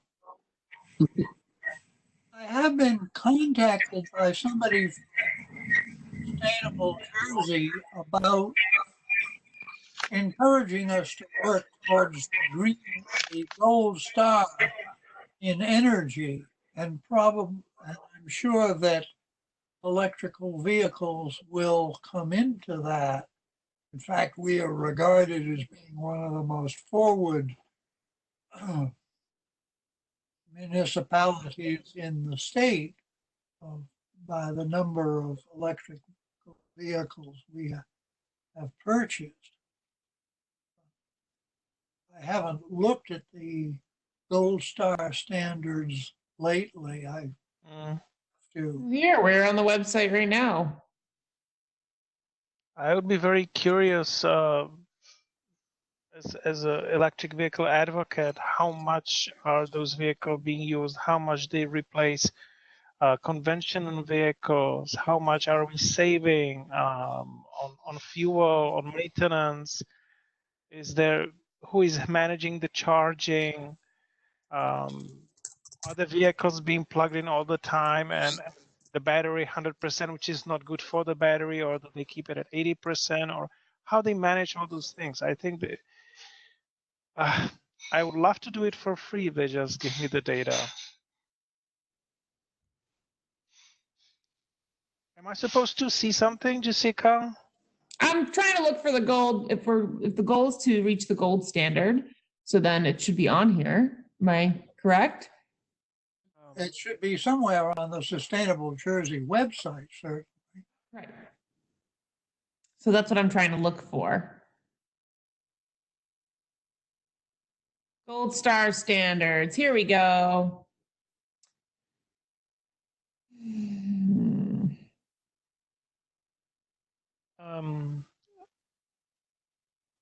Okay. But I'm not seeing anything. See the overview in energy.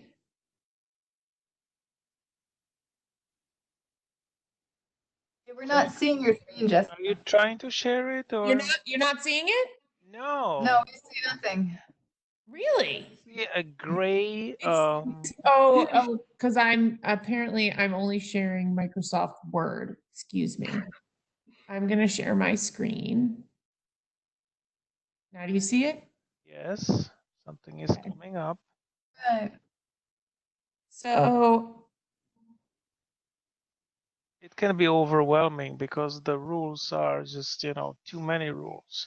there's a lot of rules, but I've looked at the gold standards before, and it's not quite as these are the two, it's only an energy, and these are the two subsets. So there's community-wide emissions and municipal operations. So if you look at community-wide emissions, it's just how are you reducing greenhouse gases? And then how are you bringing down energy consumption by lowering those greenhouse gas emissions? So that would help us if we have numbers, actually. So here, make your town electric vehicle friendly, public electric vehicle charging infrastructure, make your town solar friendly, community-led solar initiatives. These are all the different pieces. I think just getting the electric vehicles is the first step. There should be a reporting of some sort, how much are we offsetting so the carbon or something, The mandatory tasks are here. I mean, if you want. So no, I don't see it actually there. Well, here, does it need to be there, or it sounds like Stan has an initiative that he really wants this data, and it would help with that vague, general description. I feel there's room for. It doesn't have to. I don't think it has to. It's not my call. It's all of our calls, but I don't think it has to be specifically tied to Sustainable Jersey. I think the Sustainable Jersey Gold Standard is an additional benefit, but it's tied into that because one of the reasons why the electric vehicles were procured was to collect the points for the Sustainable Jersey, but at the same time there is a savings, right? Right. So Ted, do you know how? I think we tried to discuss how the data is being tracked in terms of how much gas was being used versus how much gas is being used now, how many miles are going on the electric vehicles, who's using them, what's the frequency, all that kind of information. Is that being currently tracked, Ted? Do you know? I don't know. I just saw some indication that Carl Hauck was on, and he is the person who would know. Carl, are you with us? He's not on anymore. Used to be. We missed him. Maybe just follow up with Carl. So before we go any further, I want to ask Mike Tesoro if he can send us all those slides, because there was more detail than could rapidly be taken in. Absolutely.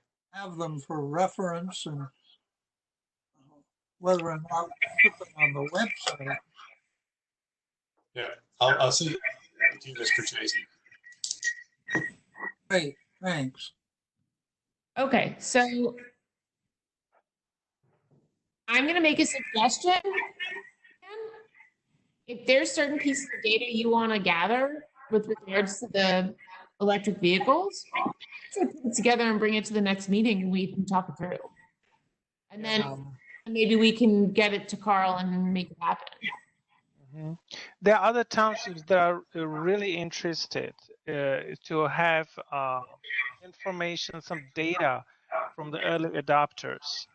And as Ted mentioned, Franklin has been very aggressive with those 10 vehicles.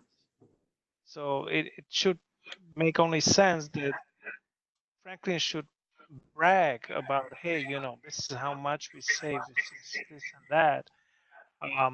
And I know that because I have the same vehicle for my wife, that it can be traced remotely. How many miles have been driven on this trip, that trip, and how much energy was used. So, and plus they have network charging stations, charge point network. So it means that they can really in real time monitor how much energy is being used.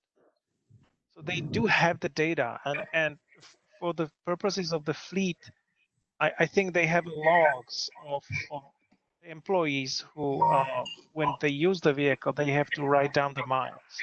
So they do have the data. It's just about take the data and do something with it. I would love to do it, but, you know, and I asked. I think we just need to put together what we need and then bring it to the town. Yeah, I think I should probably be the person to ask. Oh, I'm not saying that we would, like Stan and I would bring it. I mean, the commission would bring it via you. But I definitely think we need to sit down as a group and go through what pieces of data we want, because ultimately that information, yeah, the town is going to be able to use that, and it could be justifications for other green initiatives too, if we can show the success of it. Essentially, I sent email to Bob Von Locker. Ted was copied, and one of my colleagues within the Central Jersey Electric Auto was copied, and he also pitched in. So I mean, it was not copied to Environmental Commission, but was more focused on initiative from the Electric Auto Association and that way. Anyway, I think it would be a good idea for the commission to agree on what to ask for and ask for it as a commission. Right. More likely to get results than just Stan asking.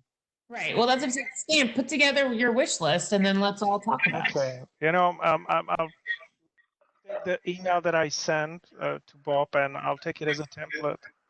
I can send it to everyone. Okay. And then we can agree on during the next meeting. Okay. I'm actually interested by the gold standard, and I think I'm going to go through it and put together a little summary of what it is, and then if we can talk about it too, maybe we can see where we need to be or what we're already doing, so we can. I've heard it's very difficult, but you know, if you want to go for it, I'll go with you. At the very least, summarize it and look at where we stand. Yeah. So, next is the one-use plastics, Arnie. So we agreed that it says sent to council, but nothing was sent. Ted you would have been the only one to send something, right? So many things have changed since then. I think it's not going to discuss it till we're back to real meetings. I know when I was talking with Sophie, she said the Montgomery Council wanted to wait for that, and I think is the same. When we stopped having in-person meetings, Mayor said something about wanting to wait on further discussion until the public could really be present.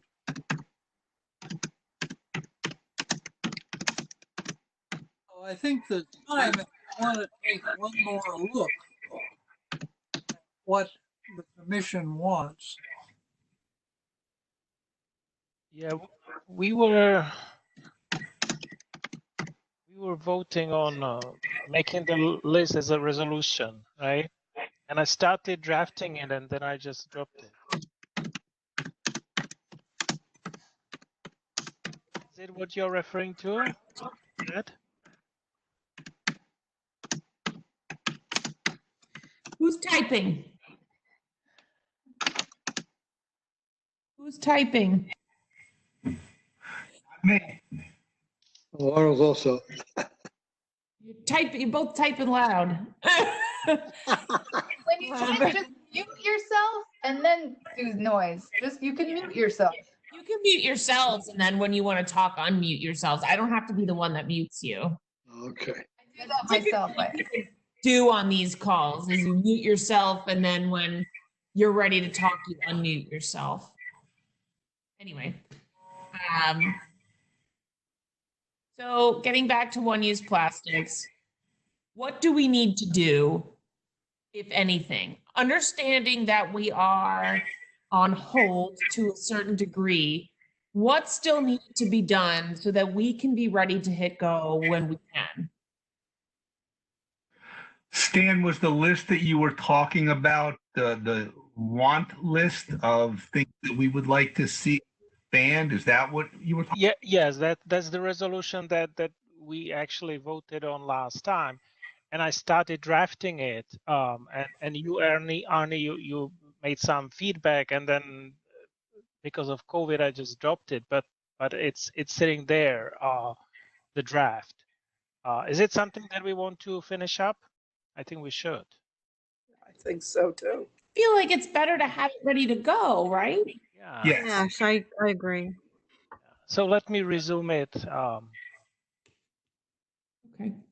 Well, we had that, and didn't we also have the ordinance that we were doing? Or these are two separate things? The list and the ordinance would, I think two things, yeah. yeah, they're two things, right? Yeah. So I thought the ordinance, which is what Ted was talking about in the minutes, was at a point where it was pretty much done, but we were all going to take one more look at it. And if we didn't have any comments, we just had a couple of little things here or there, we were going to finalize it at our next meeting, which I believe was going to be March 16th. And then it was going to be ready to send to the council. But I guess we were talking about this list and possibly sending that resolution with the ordinance to the council at the same time. And we have more time to do that now, but as JJ just said, it's best to get those done sooner rather than later, so we're ready to send them. Yes. The council is ready to look at it, or to give it to them before the council is ready to look at it. Yeah. It also shows our dedication and engagement on the topic. So who has the most version of the ordinance, the proposed ordinance? I mean, I have some drafts, but I think Ted had the final one we were going to be working off of. I have among the whole list of ordinances, I have something described as EC ordinance marked up and dated March 3, 2020. Yeah, I think we something that. And EC ordinance clean marked up. Well, because remember, we had our version, and then we were told that they wanted to use, I'm blanking on his name, the lawyer. Raynon? Yeah. that wanted to use his version. Am I recalling correctly? Yes. Yeah, that was part of the point that I was making about the list, was that the council already has an ordinance that they're using, which is my understanding, and that the council and mayor were just looking for a list of wants that we would like to see, which is the resolution that Stan was working on. But you guys also, or we wanted to also send an ordinance, which I don't, well, that stands for itself. Oh, I have nothing to say. Yeah. Ted, what do you think? JJ, it was my understanding that you're the one that was actually working on the ordinance where you had the marked up and you had the clean one. Yeah, well, actually, those are versions from Jessica working on it. Yes. She's a little more advanced than me. Here are my drafts.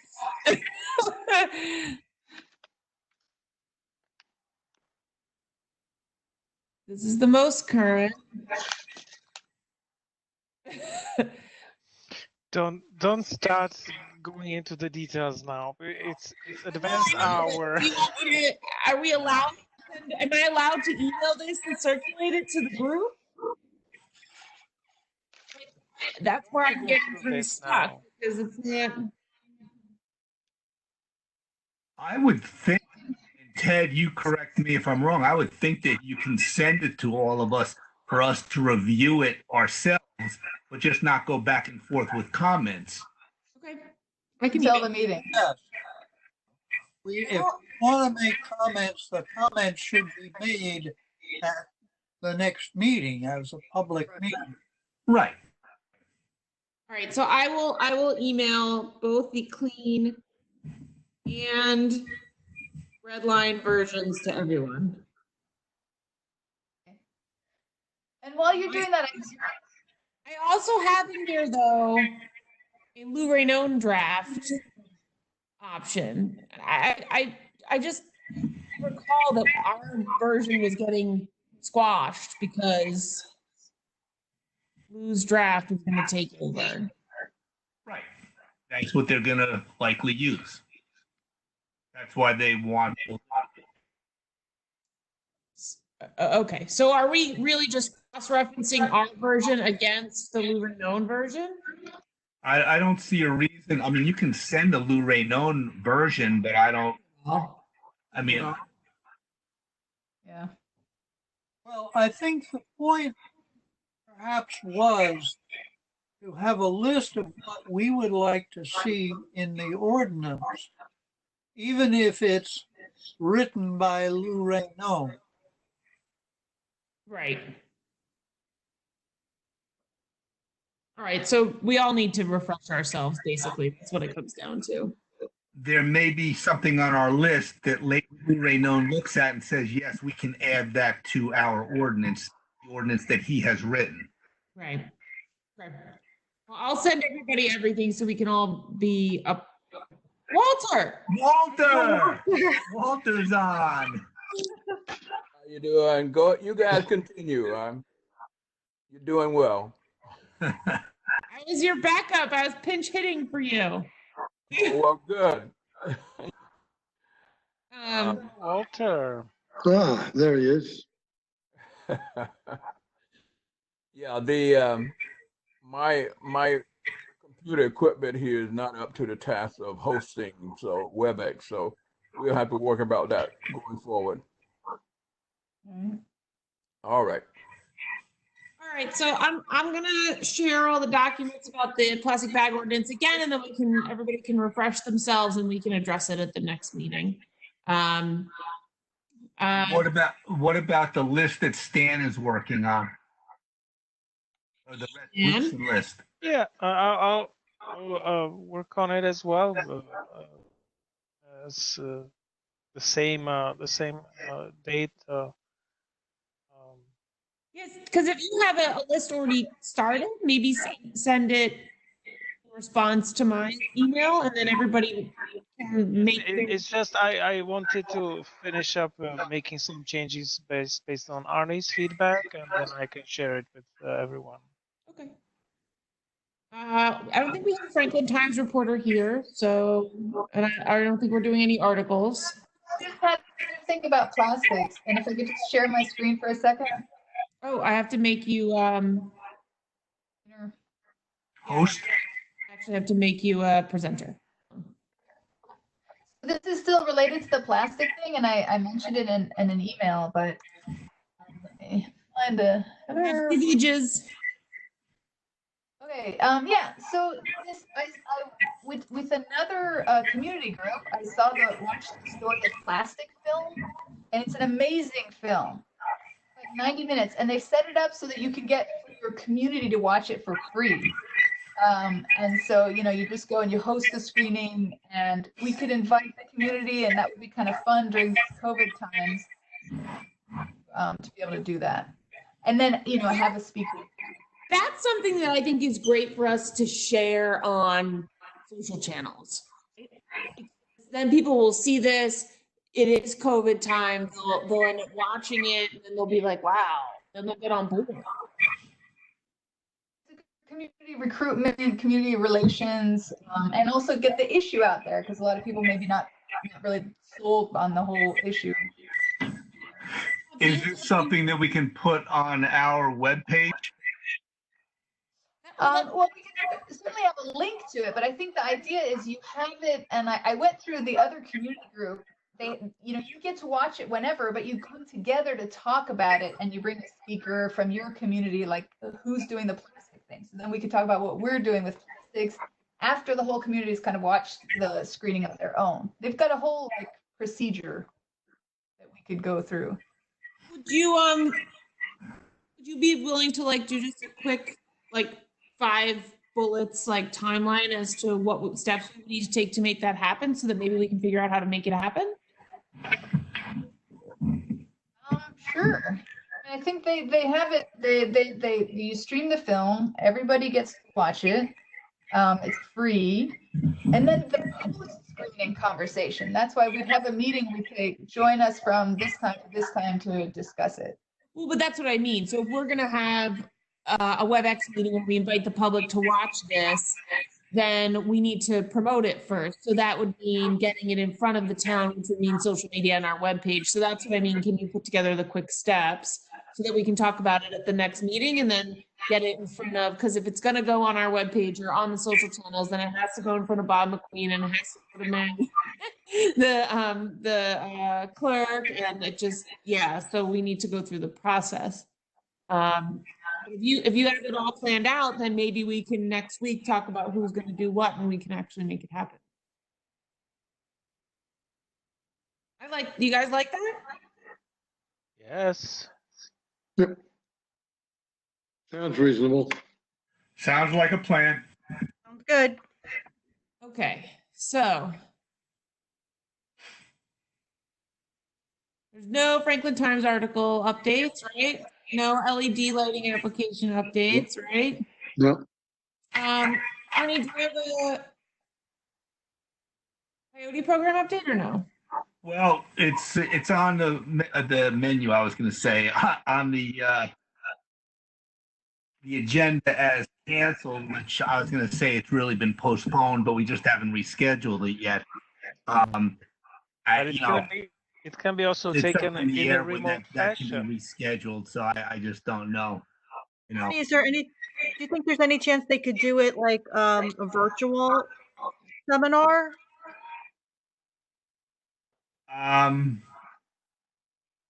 Probably. Don't know what kind of audience we would get from that. I'd rather get a live one, but you know, it's up to the group to decide that. If you want me to ask her, I ask her, but it's just I'm gonna motion that it's up to the group to decide. If they want me to ask her, I'll ask her. I'm gonna motion that you ask them to do it virtually. Yeah, I second it. Yeah. All in favor? Aye. Aye. Okay. I will ask her. We just gave you a job. Okay. So Arnie, you're gonna ask her. Okay, cool. So do you, like, what type of time frame are we talking about? Whatever. I would defer to her on that, right?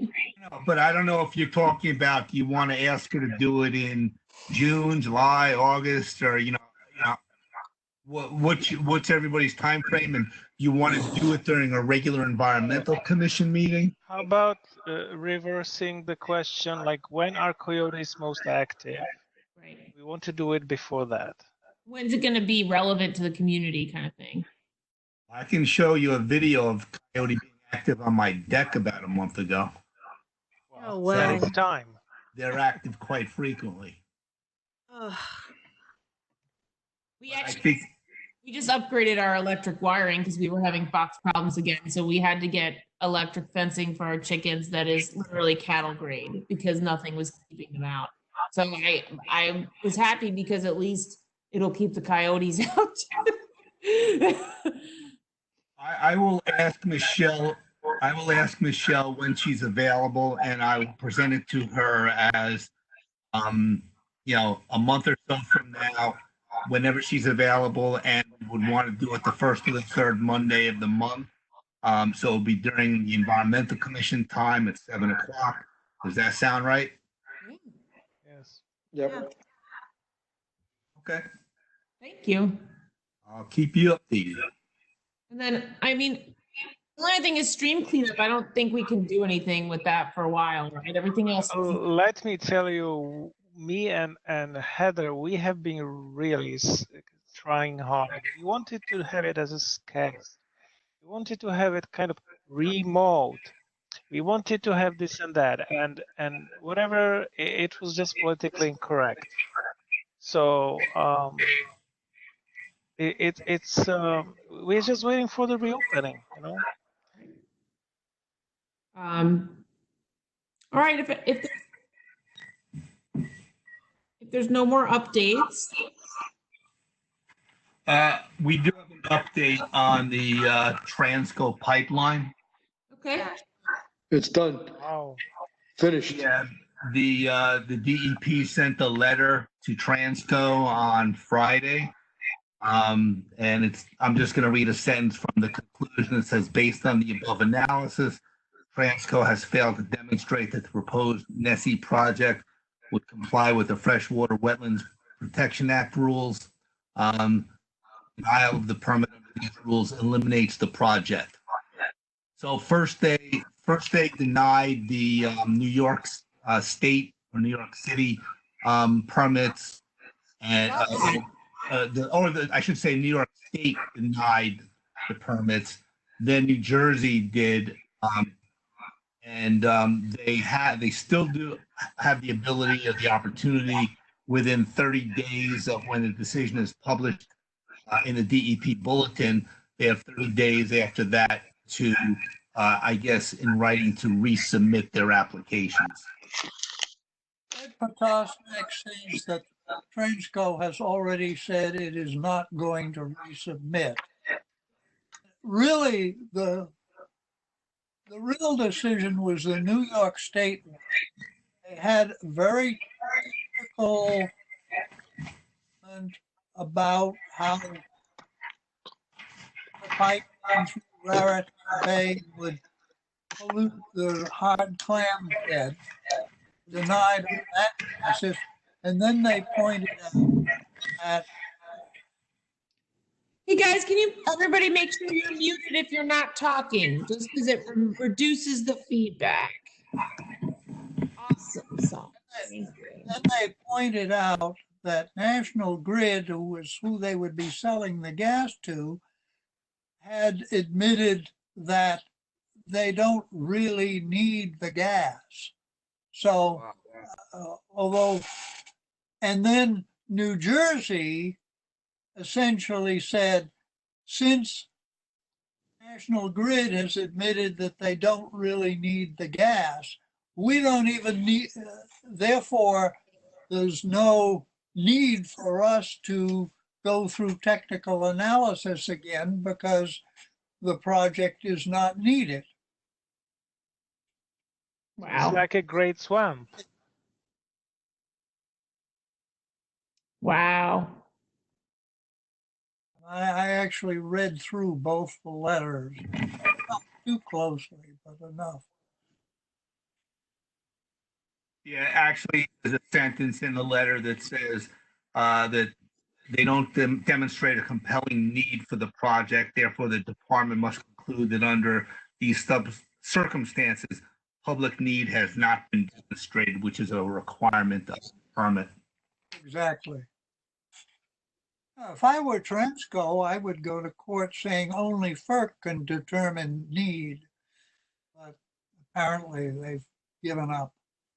Well, FERC already approved them, right? Yeah. It's supposed to be the people who determine need, but New York State had been having this argument with National Grid. National Grid finally submitted something saying that, well, with efficiencies and reduction of use, we don't need the gas. That was really the silver bullet. the silver bullet, exactly. Well, and now with the ever-changing environment, because of so many people working from home, it's going to be interesting to see how energy needs change. The cheapest energy is offshore wind and solar. So, I mean, Long Island is very well positioned for that. Well, I think something that's going to come out that's very interesting is the pollution levels, because of the lack of transportation for the most part. The pollution levels have been incredibly low. If you look at I was just seeing some video yesterday in India, of how bad it is over there. But because of the pollution, because of the lack of transportation, they can see things they haven't seen in years. And it's the same over here, that the levels are so low. Did you see the video of the Venice canals and how, because the sediment isn't getting stirred up so much, the canals are actually crystal clear and you can see fish in them? Is that amazing? I can tell you I was there a year ago and I was on the canals and I didn't see any fish. It's an interesting stat I read, and this was before COVID. Work from home at the state it was before COVID had contributed to approximately the reduction of 600,000 cars off the road, which is great. But they did the U.S. government did some polling and found that if every person that wanted to work from home, 50% of their working time did, it would be the equivalent of taking 10 million cars off the road. Now, considering that no one's really commuting or driving anywhere, I mean, granted, there's more local travel. I wish, I can't even do the math on what kind of reduction that equates to, but I'm fascinated to see what stats come out of it, because it's just going to be so informative, and I think it's going to be amazing fuel for positive change in terms of energy conservation and how we consume all of our energy needs. I just can't. I'm so interested by it. It's fascinating. But 10 million cars, and that's only people doing half time. I mean, that's insane. Anyway, that was my nerdy moment. I have only one word to say about the whole thing. Vote. Yeah. Well, I was going to say karma, but I just know don't that mess with nature. I go to the liquor store at Kendall Park Shopping Center, and to get back on 27 out of Alston Road, and it's a hell of a lot easier to get on to hell of a lot of traffic. You know, 518 still has a decent amount of traffic, more than I would expect. But I think people they're not I think a lot of them are going down to the canal. There's a lot of people on the trails. Folks, please mute your stuff. So actually, are we near the end of the meeting? Because we are now. We're just talking because we haven't seen each other in a month. Before you guys I hang know up, I got emotional in my email, but that's who I am. So sorry. Well, okay. the Before other, you hang up, I just want to, you guys are real troopers, and I just want to give me a 3-minute summary of, is the meeting official? Was it sunshine? And did you give the I'll call it plan reports or something like that? Because I have mine. Yes, we did. In order to make them official, I have to give them here, don't I? Well, Arnie read the sunshine law. I did roll call. We did not do a chair report because you're the Okay. chair.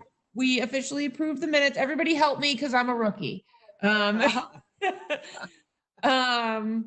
We went through emails. We voted on everything appropriately. As Jessica did very well. Thanks, Dan. I certainly wasn't expecting to do it. We had a glorious presentation by Michael Pizarro. And then we went through all the old business as appropriate. So perfect. So is Paul there? Paul, he's gone. No, I'm here. I'm here, Walter. Oh, I'm sorry. So how are you handling the plan reports? I'm going to send an email to Christine. I wrote down the notes of the ones we looked at, and I'll send a note to Christine, and that'll get it into the record. Well, I can give you mine in 2 minutes. Okay. Hold on, guys. Let's see here.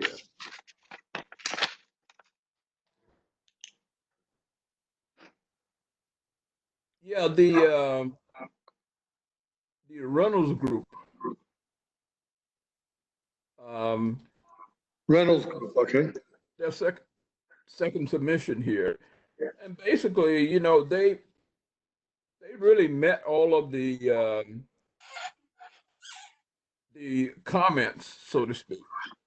So, mine would be that, they have satisfied the comments, so we have no further ones. All right. Where was that site? What were they doing? Let's see, hold on. Right here. Oh, boy, where are they? Yeah, they it's not the Reynolds Group. I'm sorry, Dada, Baggad, Big and Institute. They would have this property on Middle Bush Road. I remember we had extensive discussion. We said that they should use porous asphalt, LED lighting. We suggested solar, and there was something we had to say about the landscaping. But they met all that. Oh, okay. They did. Well, we because of conditions that porous asphalt was not recommended. Right. Yeah. Okay. So, I would say that they met all the conditions, and the Environmental Commission would have no further reports. Hold on, and then.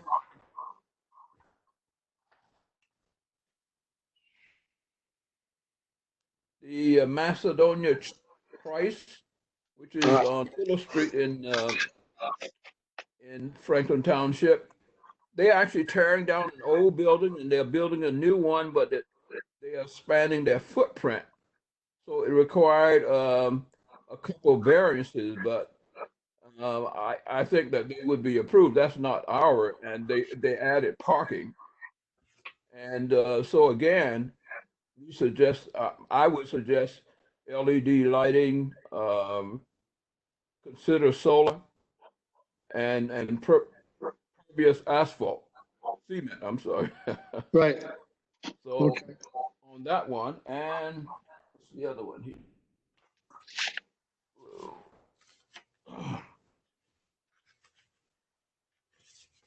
Okay, and the other one was the okay, I gave the Institute on Middle Bush Road, the Macedonia Church of Christ. Hold on.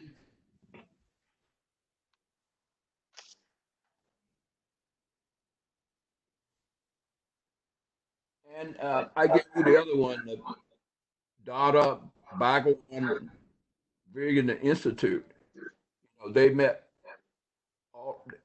they addressed all of our comments. Right. So, Okay. so Good. all right. Okay, then I make a motion, we adjourn. Second? Second motion. All in favor? AJ. Aye. Bye. Aye.